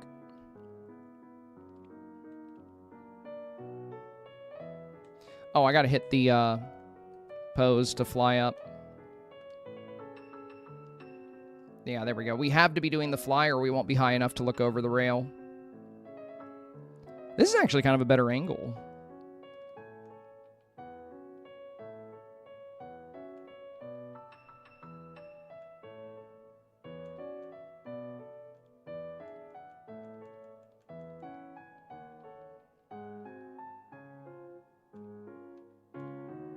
Oh, this one.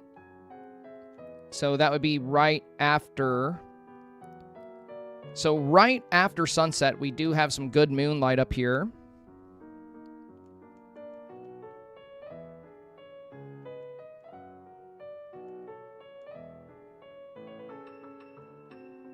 It might be too much with the highlight, though. Yeah. I don't know. It looks all right on the side. Oops. I mean to do that.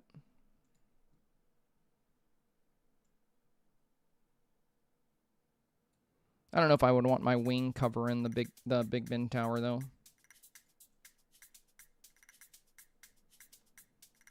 Probably reposition myself a little bit.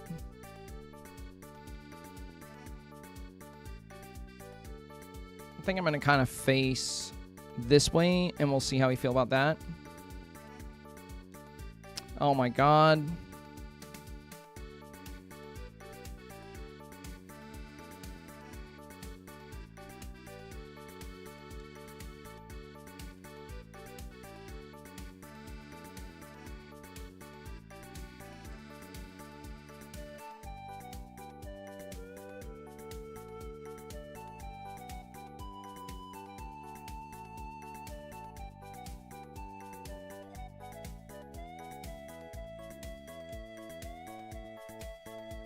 Oh, dang, Peter, that was perfect. If you could do that again, that'd be great.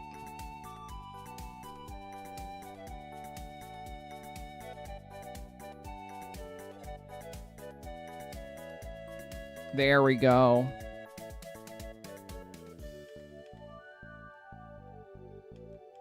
Let's get her at the highest. There we go.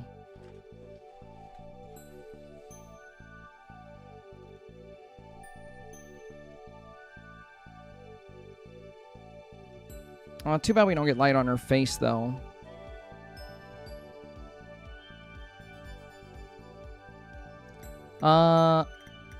I could probably fix that.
That lighting is nice. It's a lot better than the character lighting.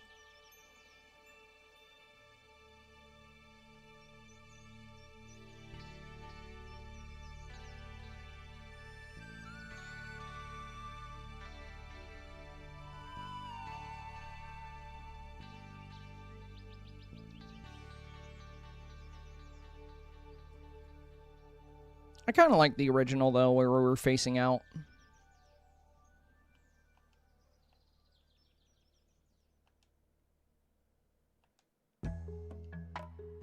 Let's see how that looks with the hanging lamp.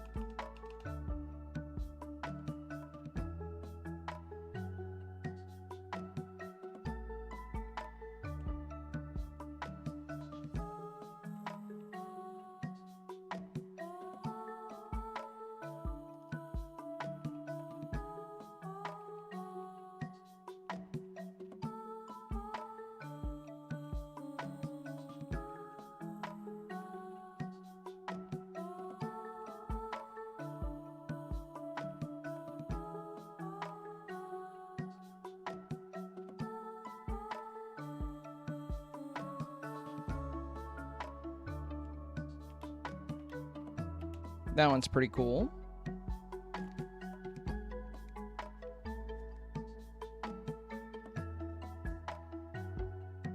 I might not do the headpiece because I want to see more of the build.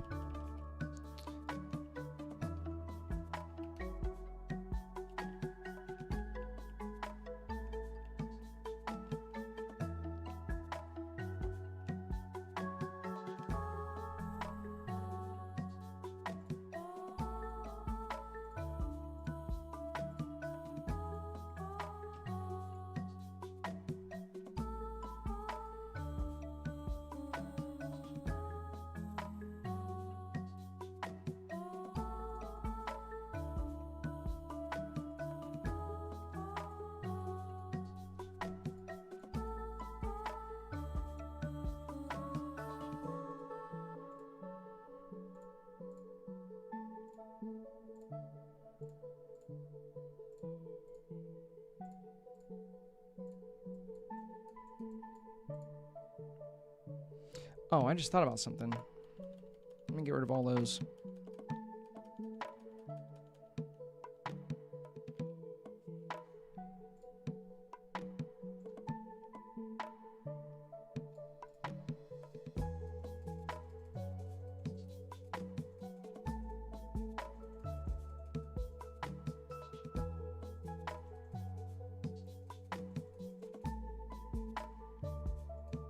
Stupid mailbox. I know I can go turn it off, but still.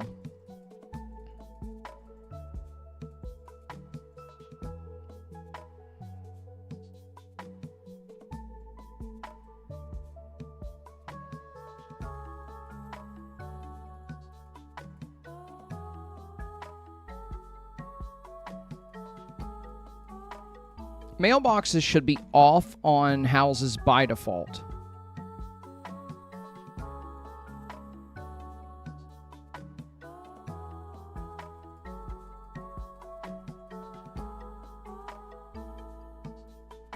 I'm gonna go turn that mailbox off.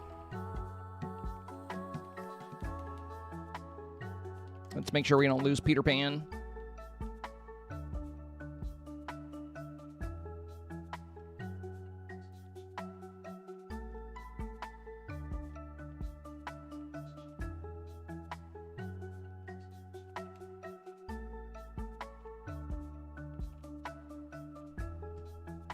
Wait. Why was it showing the mailbox if it's off? Maybe they are off on by default now. I don't know. But why did it show up in the furniture menu? Alright, well, it's not there. Oh, great. Now I gotta reload my Storybook Veil. It's buggy. Anytime I go into a building and come back out, I gotta leave and come back or it'll start dropping frames.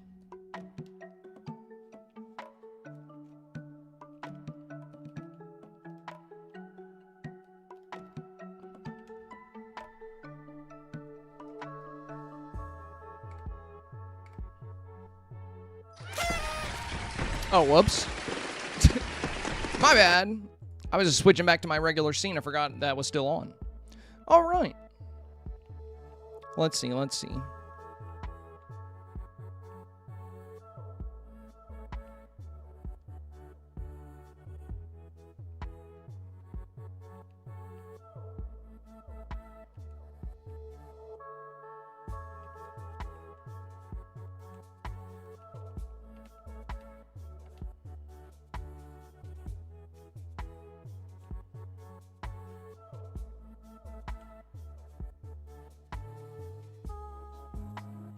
Yeah, we don't really see the boat.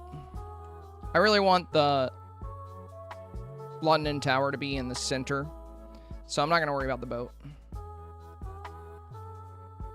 And if anything, I could probably scoot her over a little bit more. Wait, why am I still lagging in Storybook Veil? They really need to fix this DLC. Here, mate. Have a refreshment. Thank you, thank you.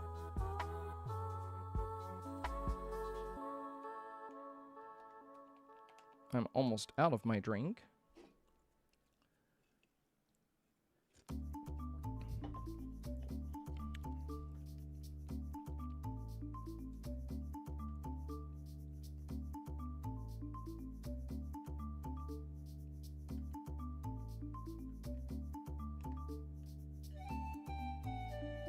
Yeah, I kind of like it like this.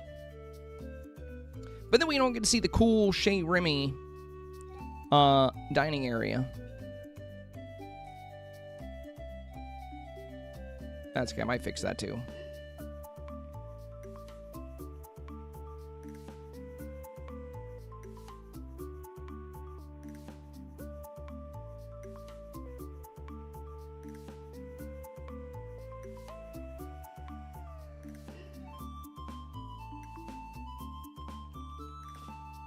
I wonder how it would look if I were facing the camera.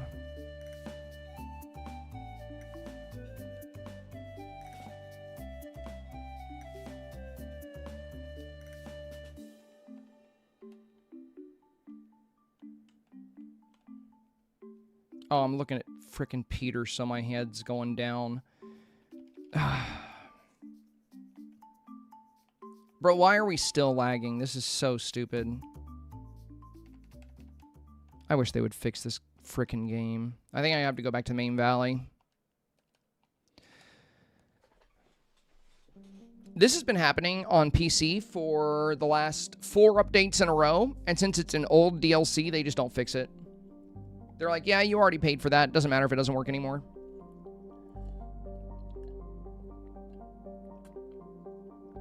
Just game off things. I swear, they're so greedy, dude. They're so greedy.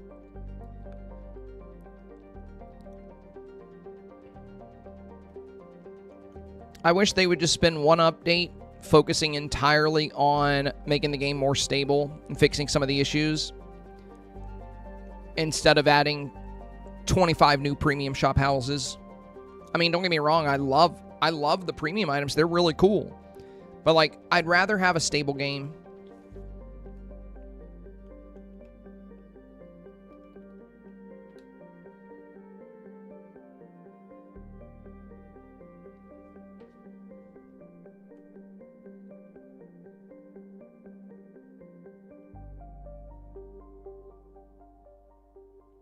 All right, let's try again.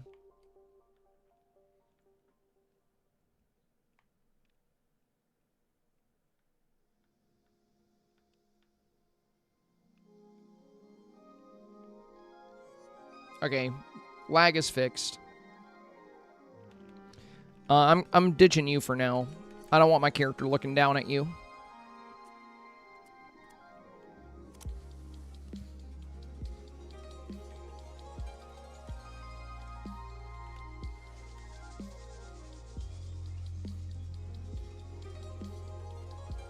She still looks down when she floats. That's annoying. So I'm probably not going to be able to use this angle because it's going to look bad regardless. I don't know if changing the facial expression will fix it at all. No. It's just, it's not a flattering angle. Like, this angle looks good. Like, the floating looks good when you're on a straightforward angle. Also, what face are you making? Like, when you're at this angle and you're kind of looking up at them. But when you're looking down at them, it does not look very flattering.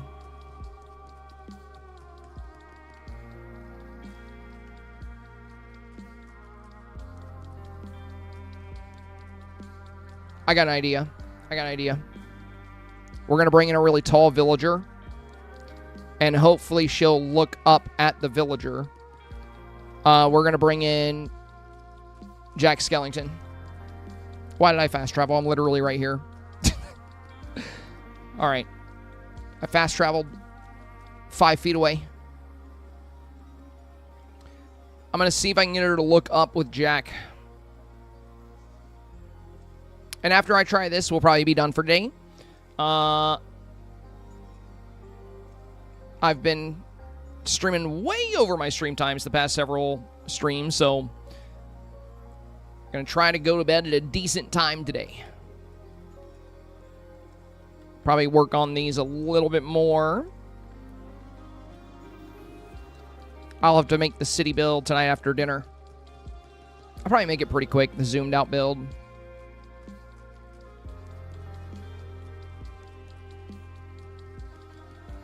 Oh my god, we're lagging again because I went inside of the screwed shop. Game Loft. Just fix this game, bro. I swear to God. This is so stupid. Like, look at how many frames it's dropping. It's, like, ridiculous. Look at that. I can barely move. Bro. I just want to do one... You know, I gotta leave and come back. This is unplayable. I can't even... I can't play it like this. Gotta go back to the plaza. And I have to do this every single time I go in the screwed shop or any building on Storybook Vale. Anytime I go into any building, when I come back out, it does this, and I have to leave and come back, and it's been like this for the past 4 updates in a row. And they still haven't fixed it. I get it that it's an old DLC, but, like, I paid money for it, you know? Like, I paid money for this DLC just like I paid money for everything else in the game. I expect it to work. And it did when the DLC came out. But then one of their updates broke it, and they know it's like this for a ton of us on PC, and they just don't care. They just don't do anything to fix it, because we already spent the money, and they're not going to make anything for fixing it, so I just got to deal with it. Sometimes I think about how much better this game would be if it was owned by a different studio. I don't have a problem with the Game Loft devs. It's their decision makers that I disagree with. Like, Game Loft as a company just doesn't have a good track record.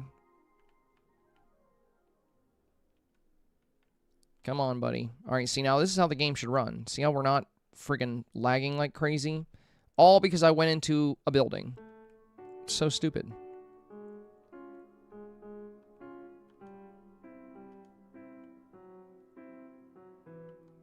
She's not really looking up at him, though. So I don't think it'll matter. And we did all that for nothing. Oh.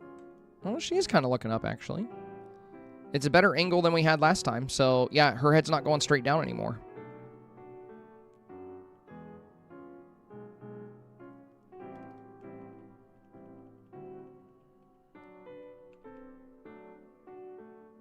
I would definitely change the makeup. I just haven't touched that yet. I'd probably get rid of the hat, too. Change the eyes.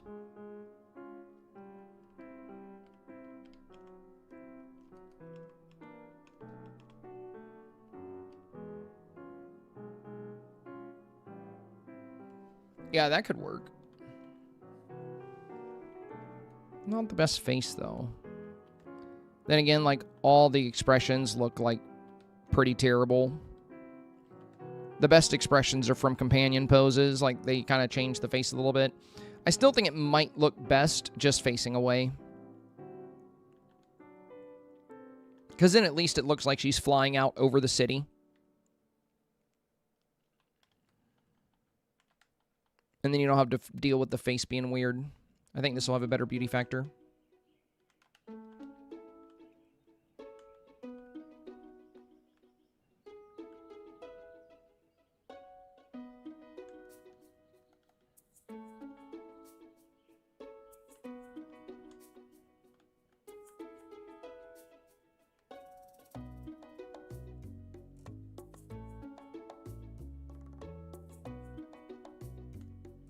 Yeah, there we go. I like it when she's a little smaller. But we want to get her coming all the way up. There we go.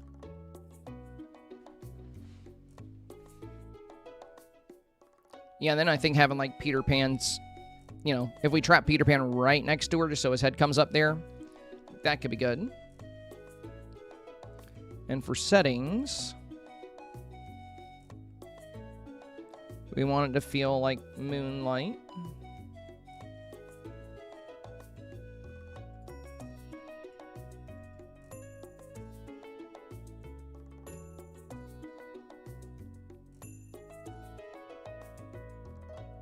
Yeah, the wing looks really pretty there.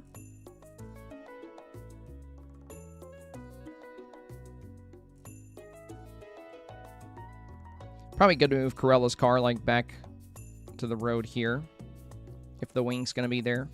We'll definitely have to get rid of her hat piece, because we want to see the Scrooge building. And from this angle, we can still see the Chez Remy dining tables in the back, so that's pretty cool. Just kind of decorate around this region here as well. But yeah, I think this will be a good example scene.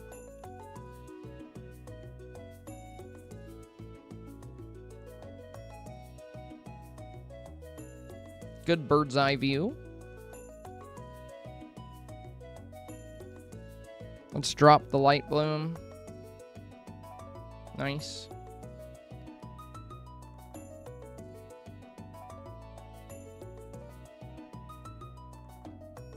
Yeah, and then we just need some more buildings.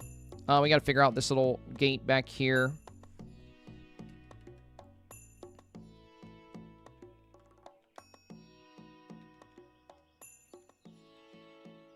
And I still might get the bell closer, because I did really like the bell showing.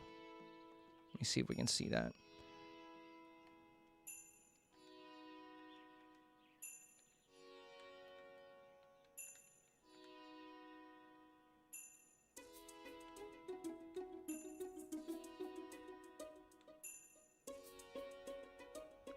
Okay, Jack, you're kind of in the way. Yeah, there we go. I like this bell. I like this bell right here. Fills out the scene well. And then we have Big Ben in the middle. And if we take off the hat, we could see the Scrooge shop a bit better. We do need another building back in here because I can see this truck. So I think what we can do on that side is maybe have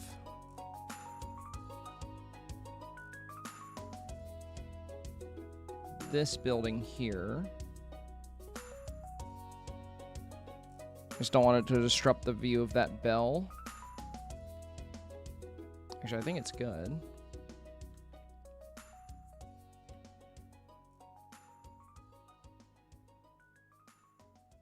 Yeah, that's still good.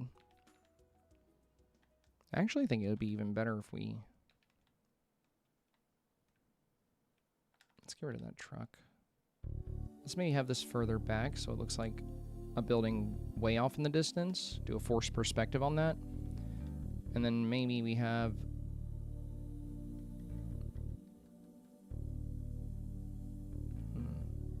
Let's see how that looks. Hang on.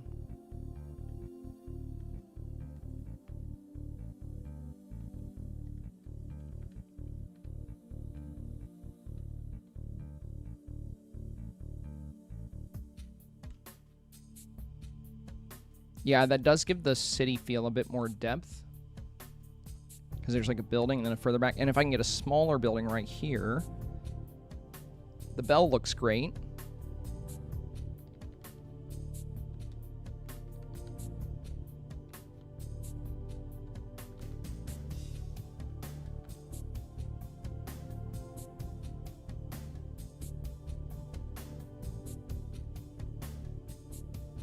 So I'll throw this little gazebo looking thing here for a roof. Also, get away from me.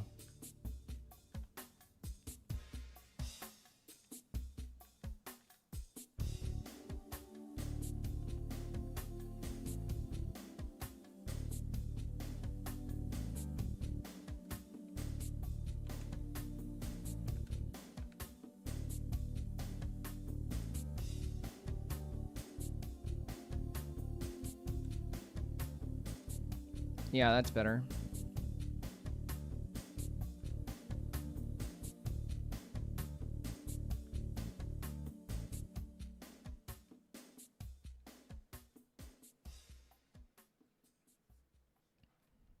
Very cool, very cool.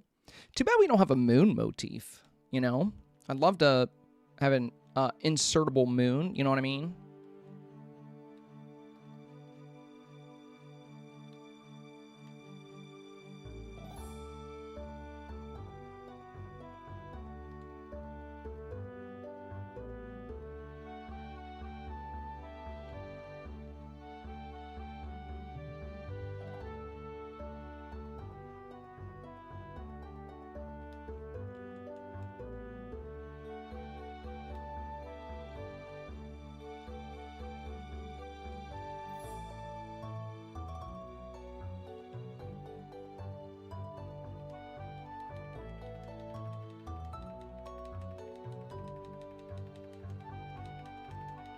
We can also do a train track instead of a road if we wanted to. But I don't think... I think I'm going to save that kind of build for the one we were talking about where we go up in the sky.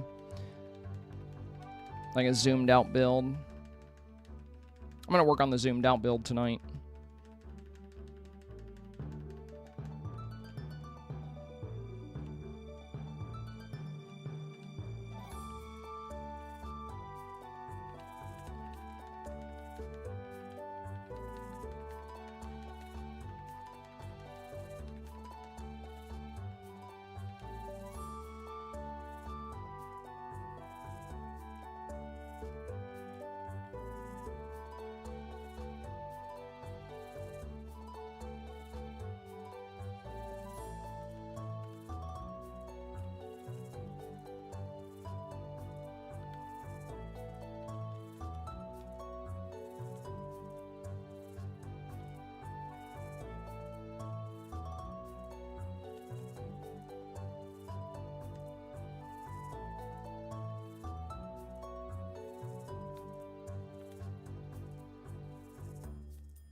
The only thing we were missing was blue tags.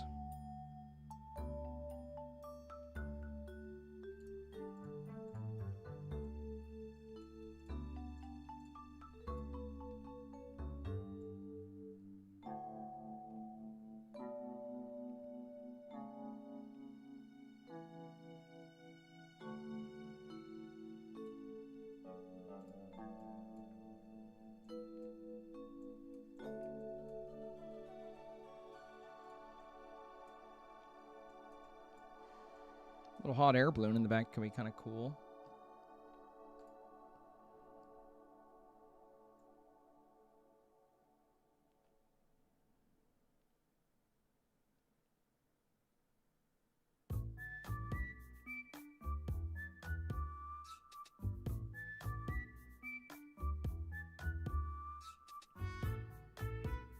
Might just use some blue lights.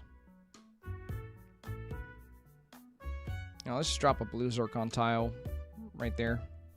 And one right there.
All right, Snippet, get out of here.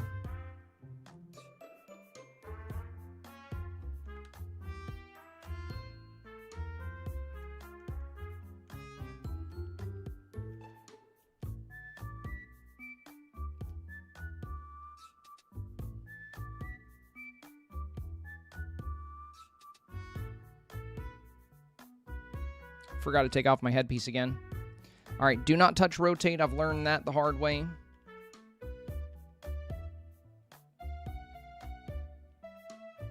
Yeah, and then some starlight projectors making the sides sparkle. We also haven't used the new shooting star yet, but yeah, the city's looking pretty good. This is looking pretty good. Pretty good city build. And we got a good, like, flying angle where the avatar's still featured.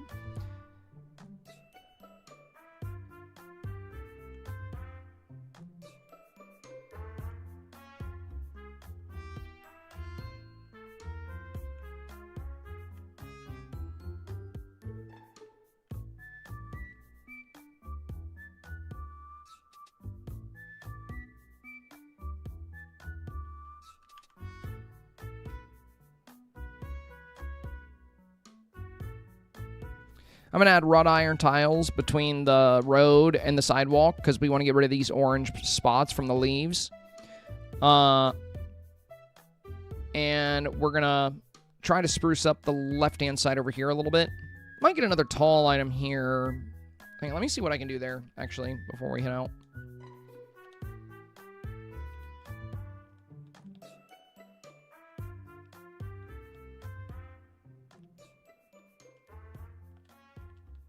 Not much. I can't do much there.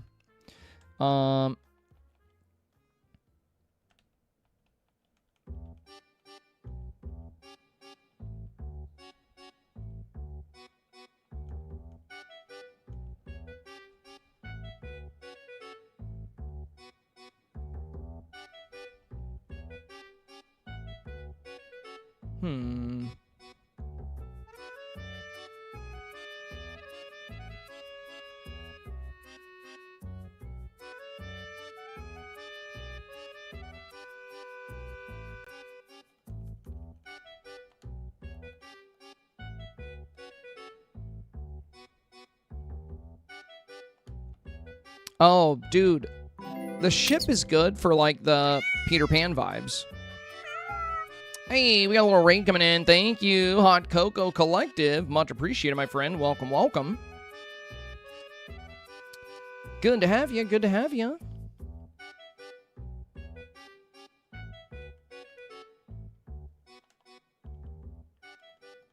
Yeah, maybe we just do a building down here because we're not going to see that part of the road anyway. So for all we know, it could turn. Let me see how that looks. I'm just trying to block some of that water.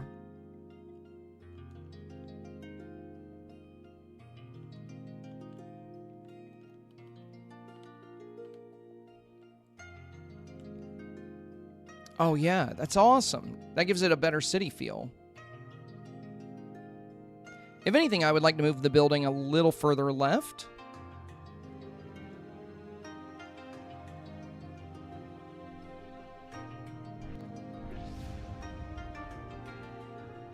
But yeah, you see what I mean?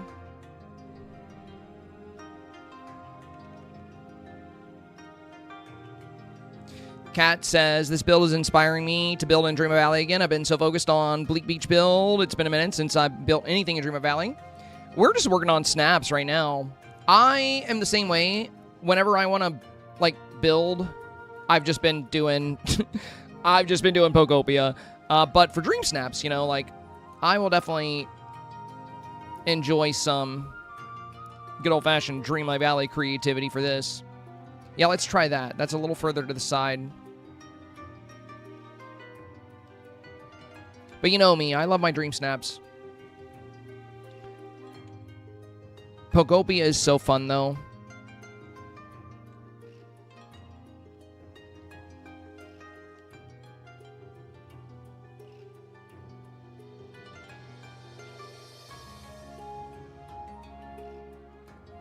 Yeah, if anything, we can move that building. Bro, why is this snippet freaking out right now? Can you just go somewhere, little bro? Actually, he's kind of cute. Maybe I just have a snippet doing tricks on my picture. I don't know. I think he's trapped. I think he's trapped where Peter was earlier.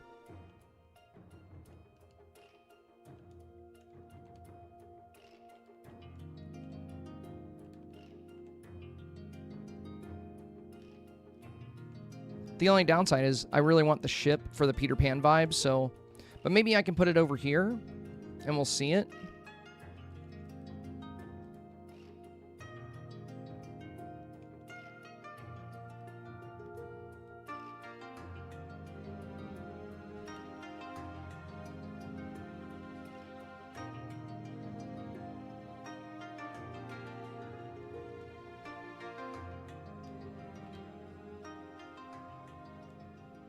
Oh, dang it.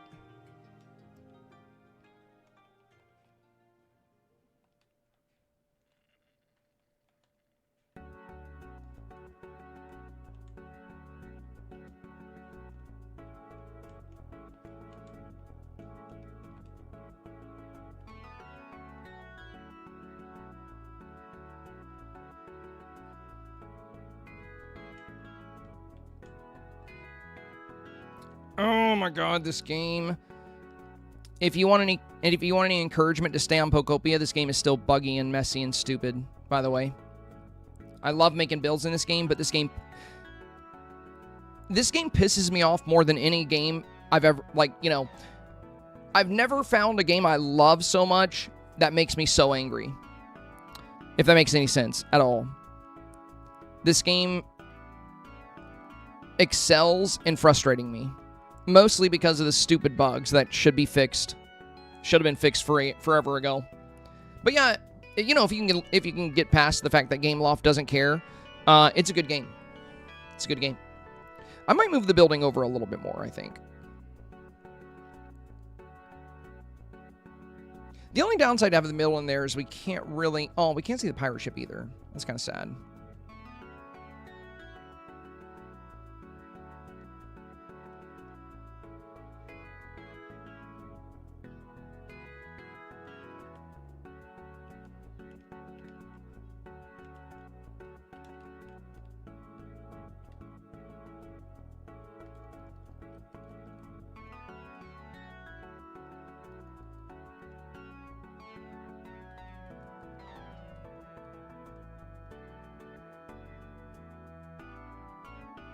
I'm going to see how we feel about the ship here. I don't know if we'll be able to see it.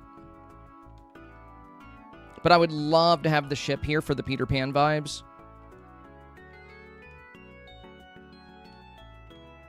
Also, bit of fair warning. Thursday and Friday, guys, I'm not going to be able to stream very long. I gotta finish my cosplay for Anime Central. I mean, we'll do our regular duration. It's just not likely I'll go over all my stream time like I did today.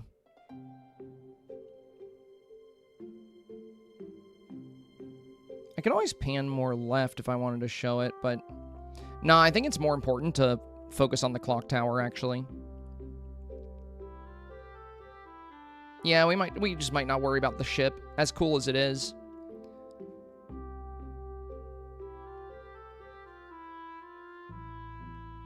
I think we might just focus more on flying.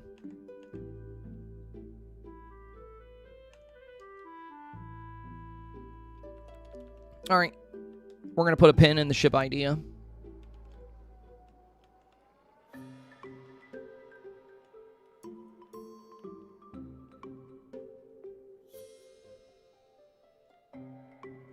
Where did that building piece go? Oh, there it is.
Yeah, I might need to pull that building back a little. I think we went too far up with it.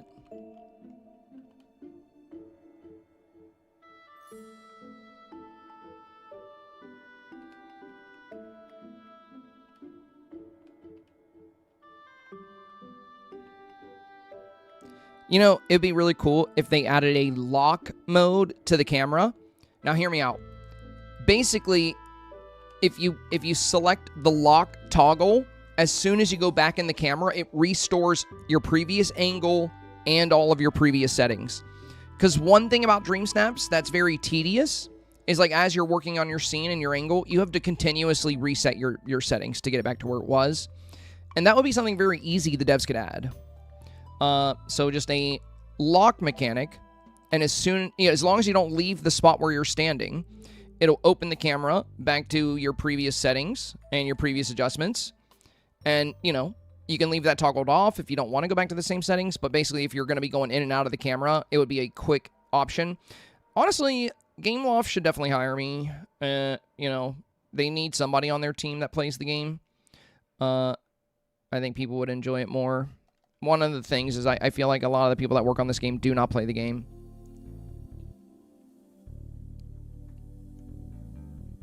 I'm sure some of them do, for sure.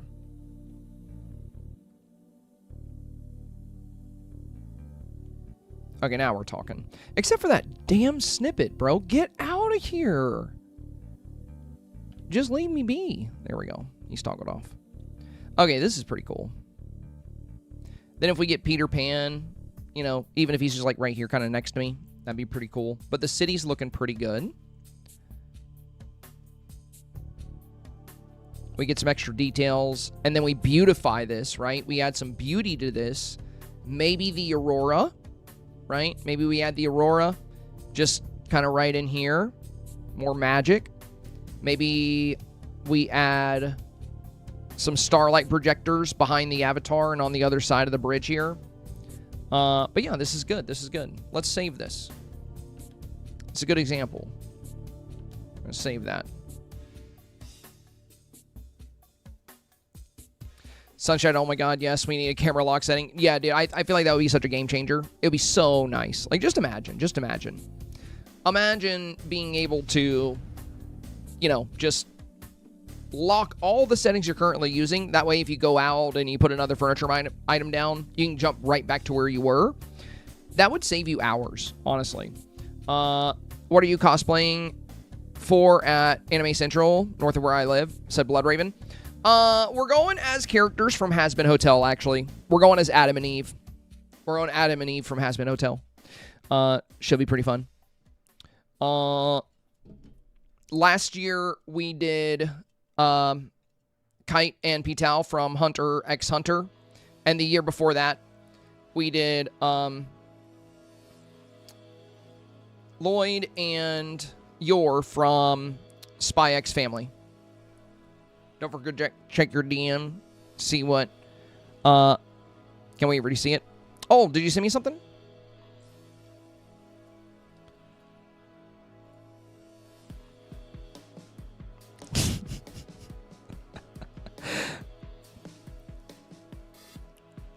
Oh my god. Is that...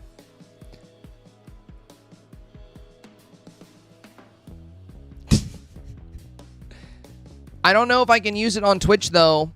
Twitch hates... They hate, like, detailed booty cheeks.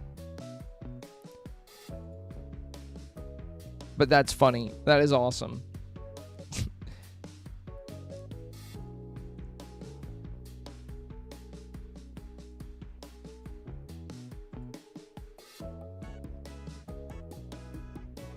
I might be able to. I can always put it up and see if they remove it or not. That's a fun emote, though.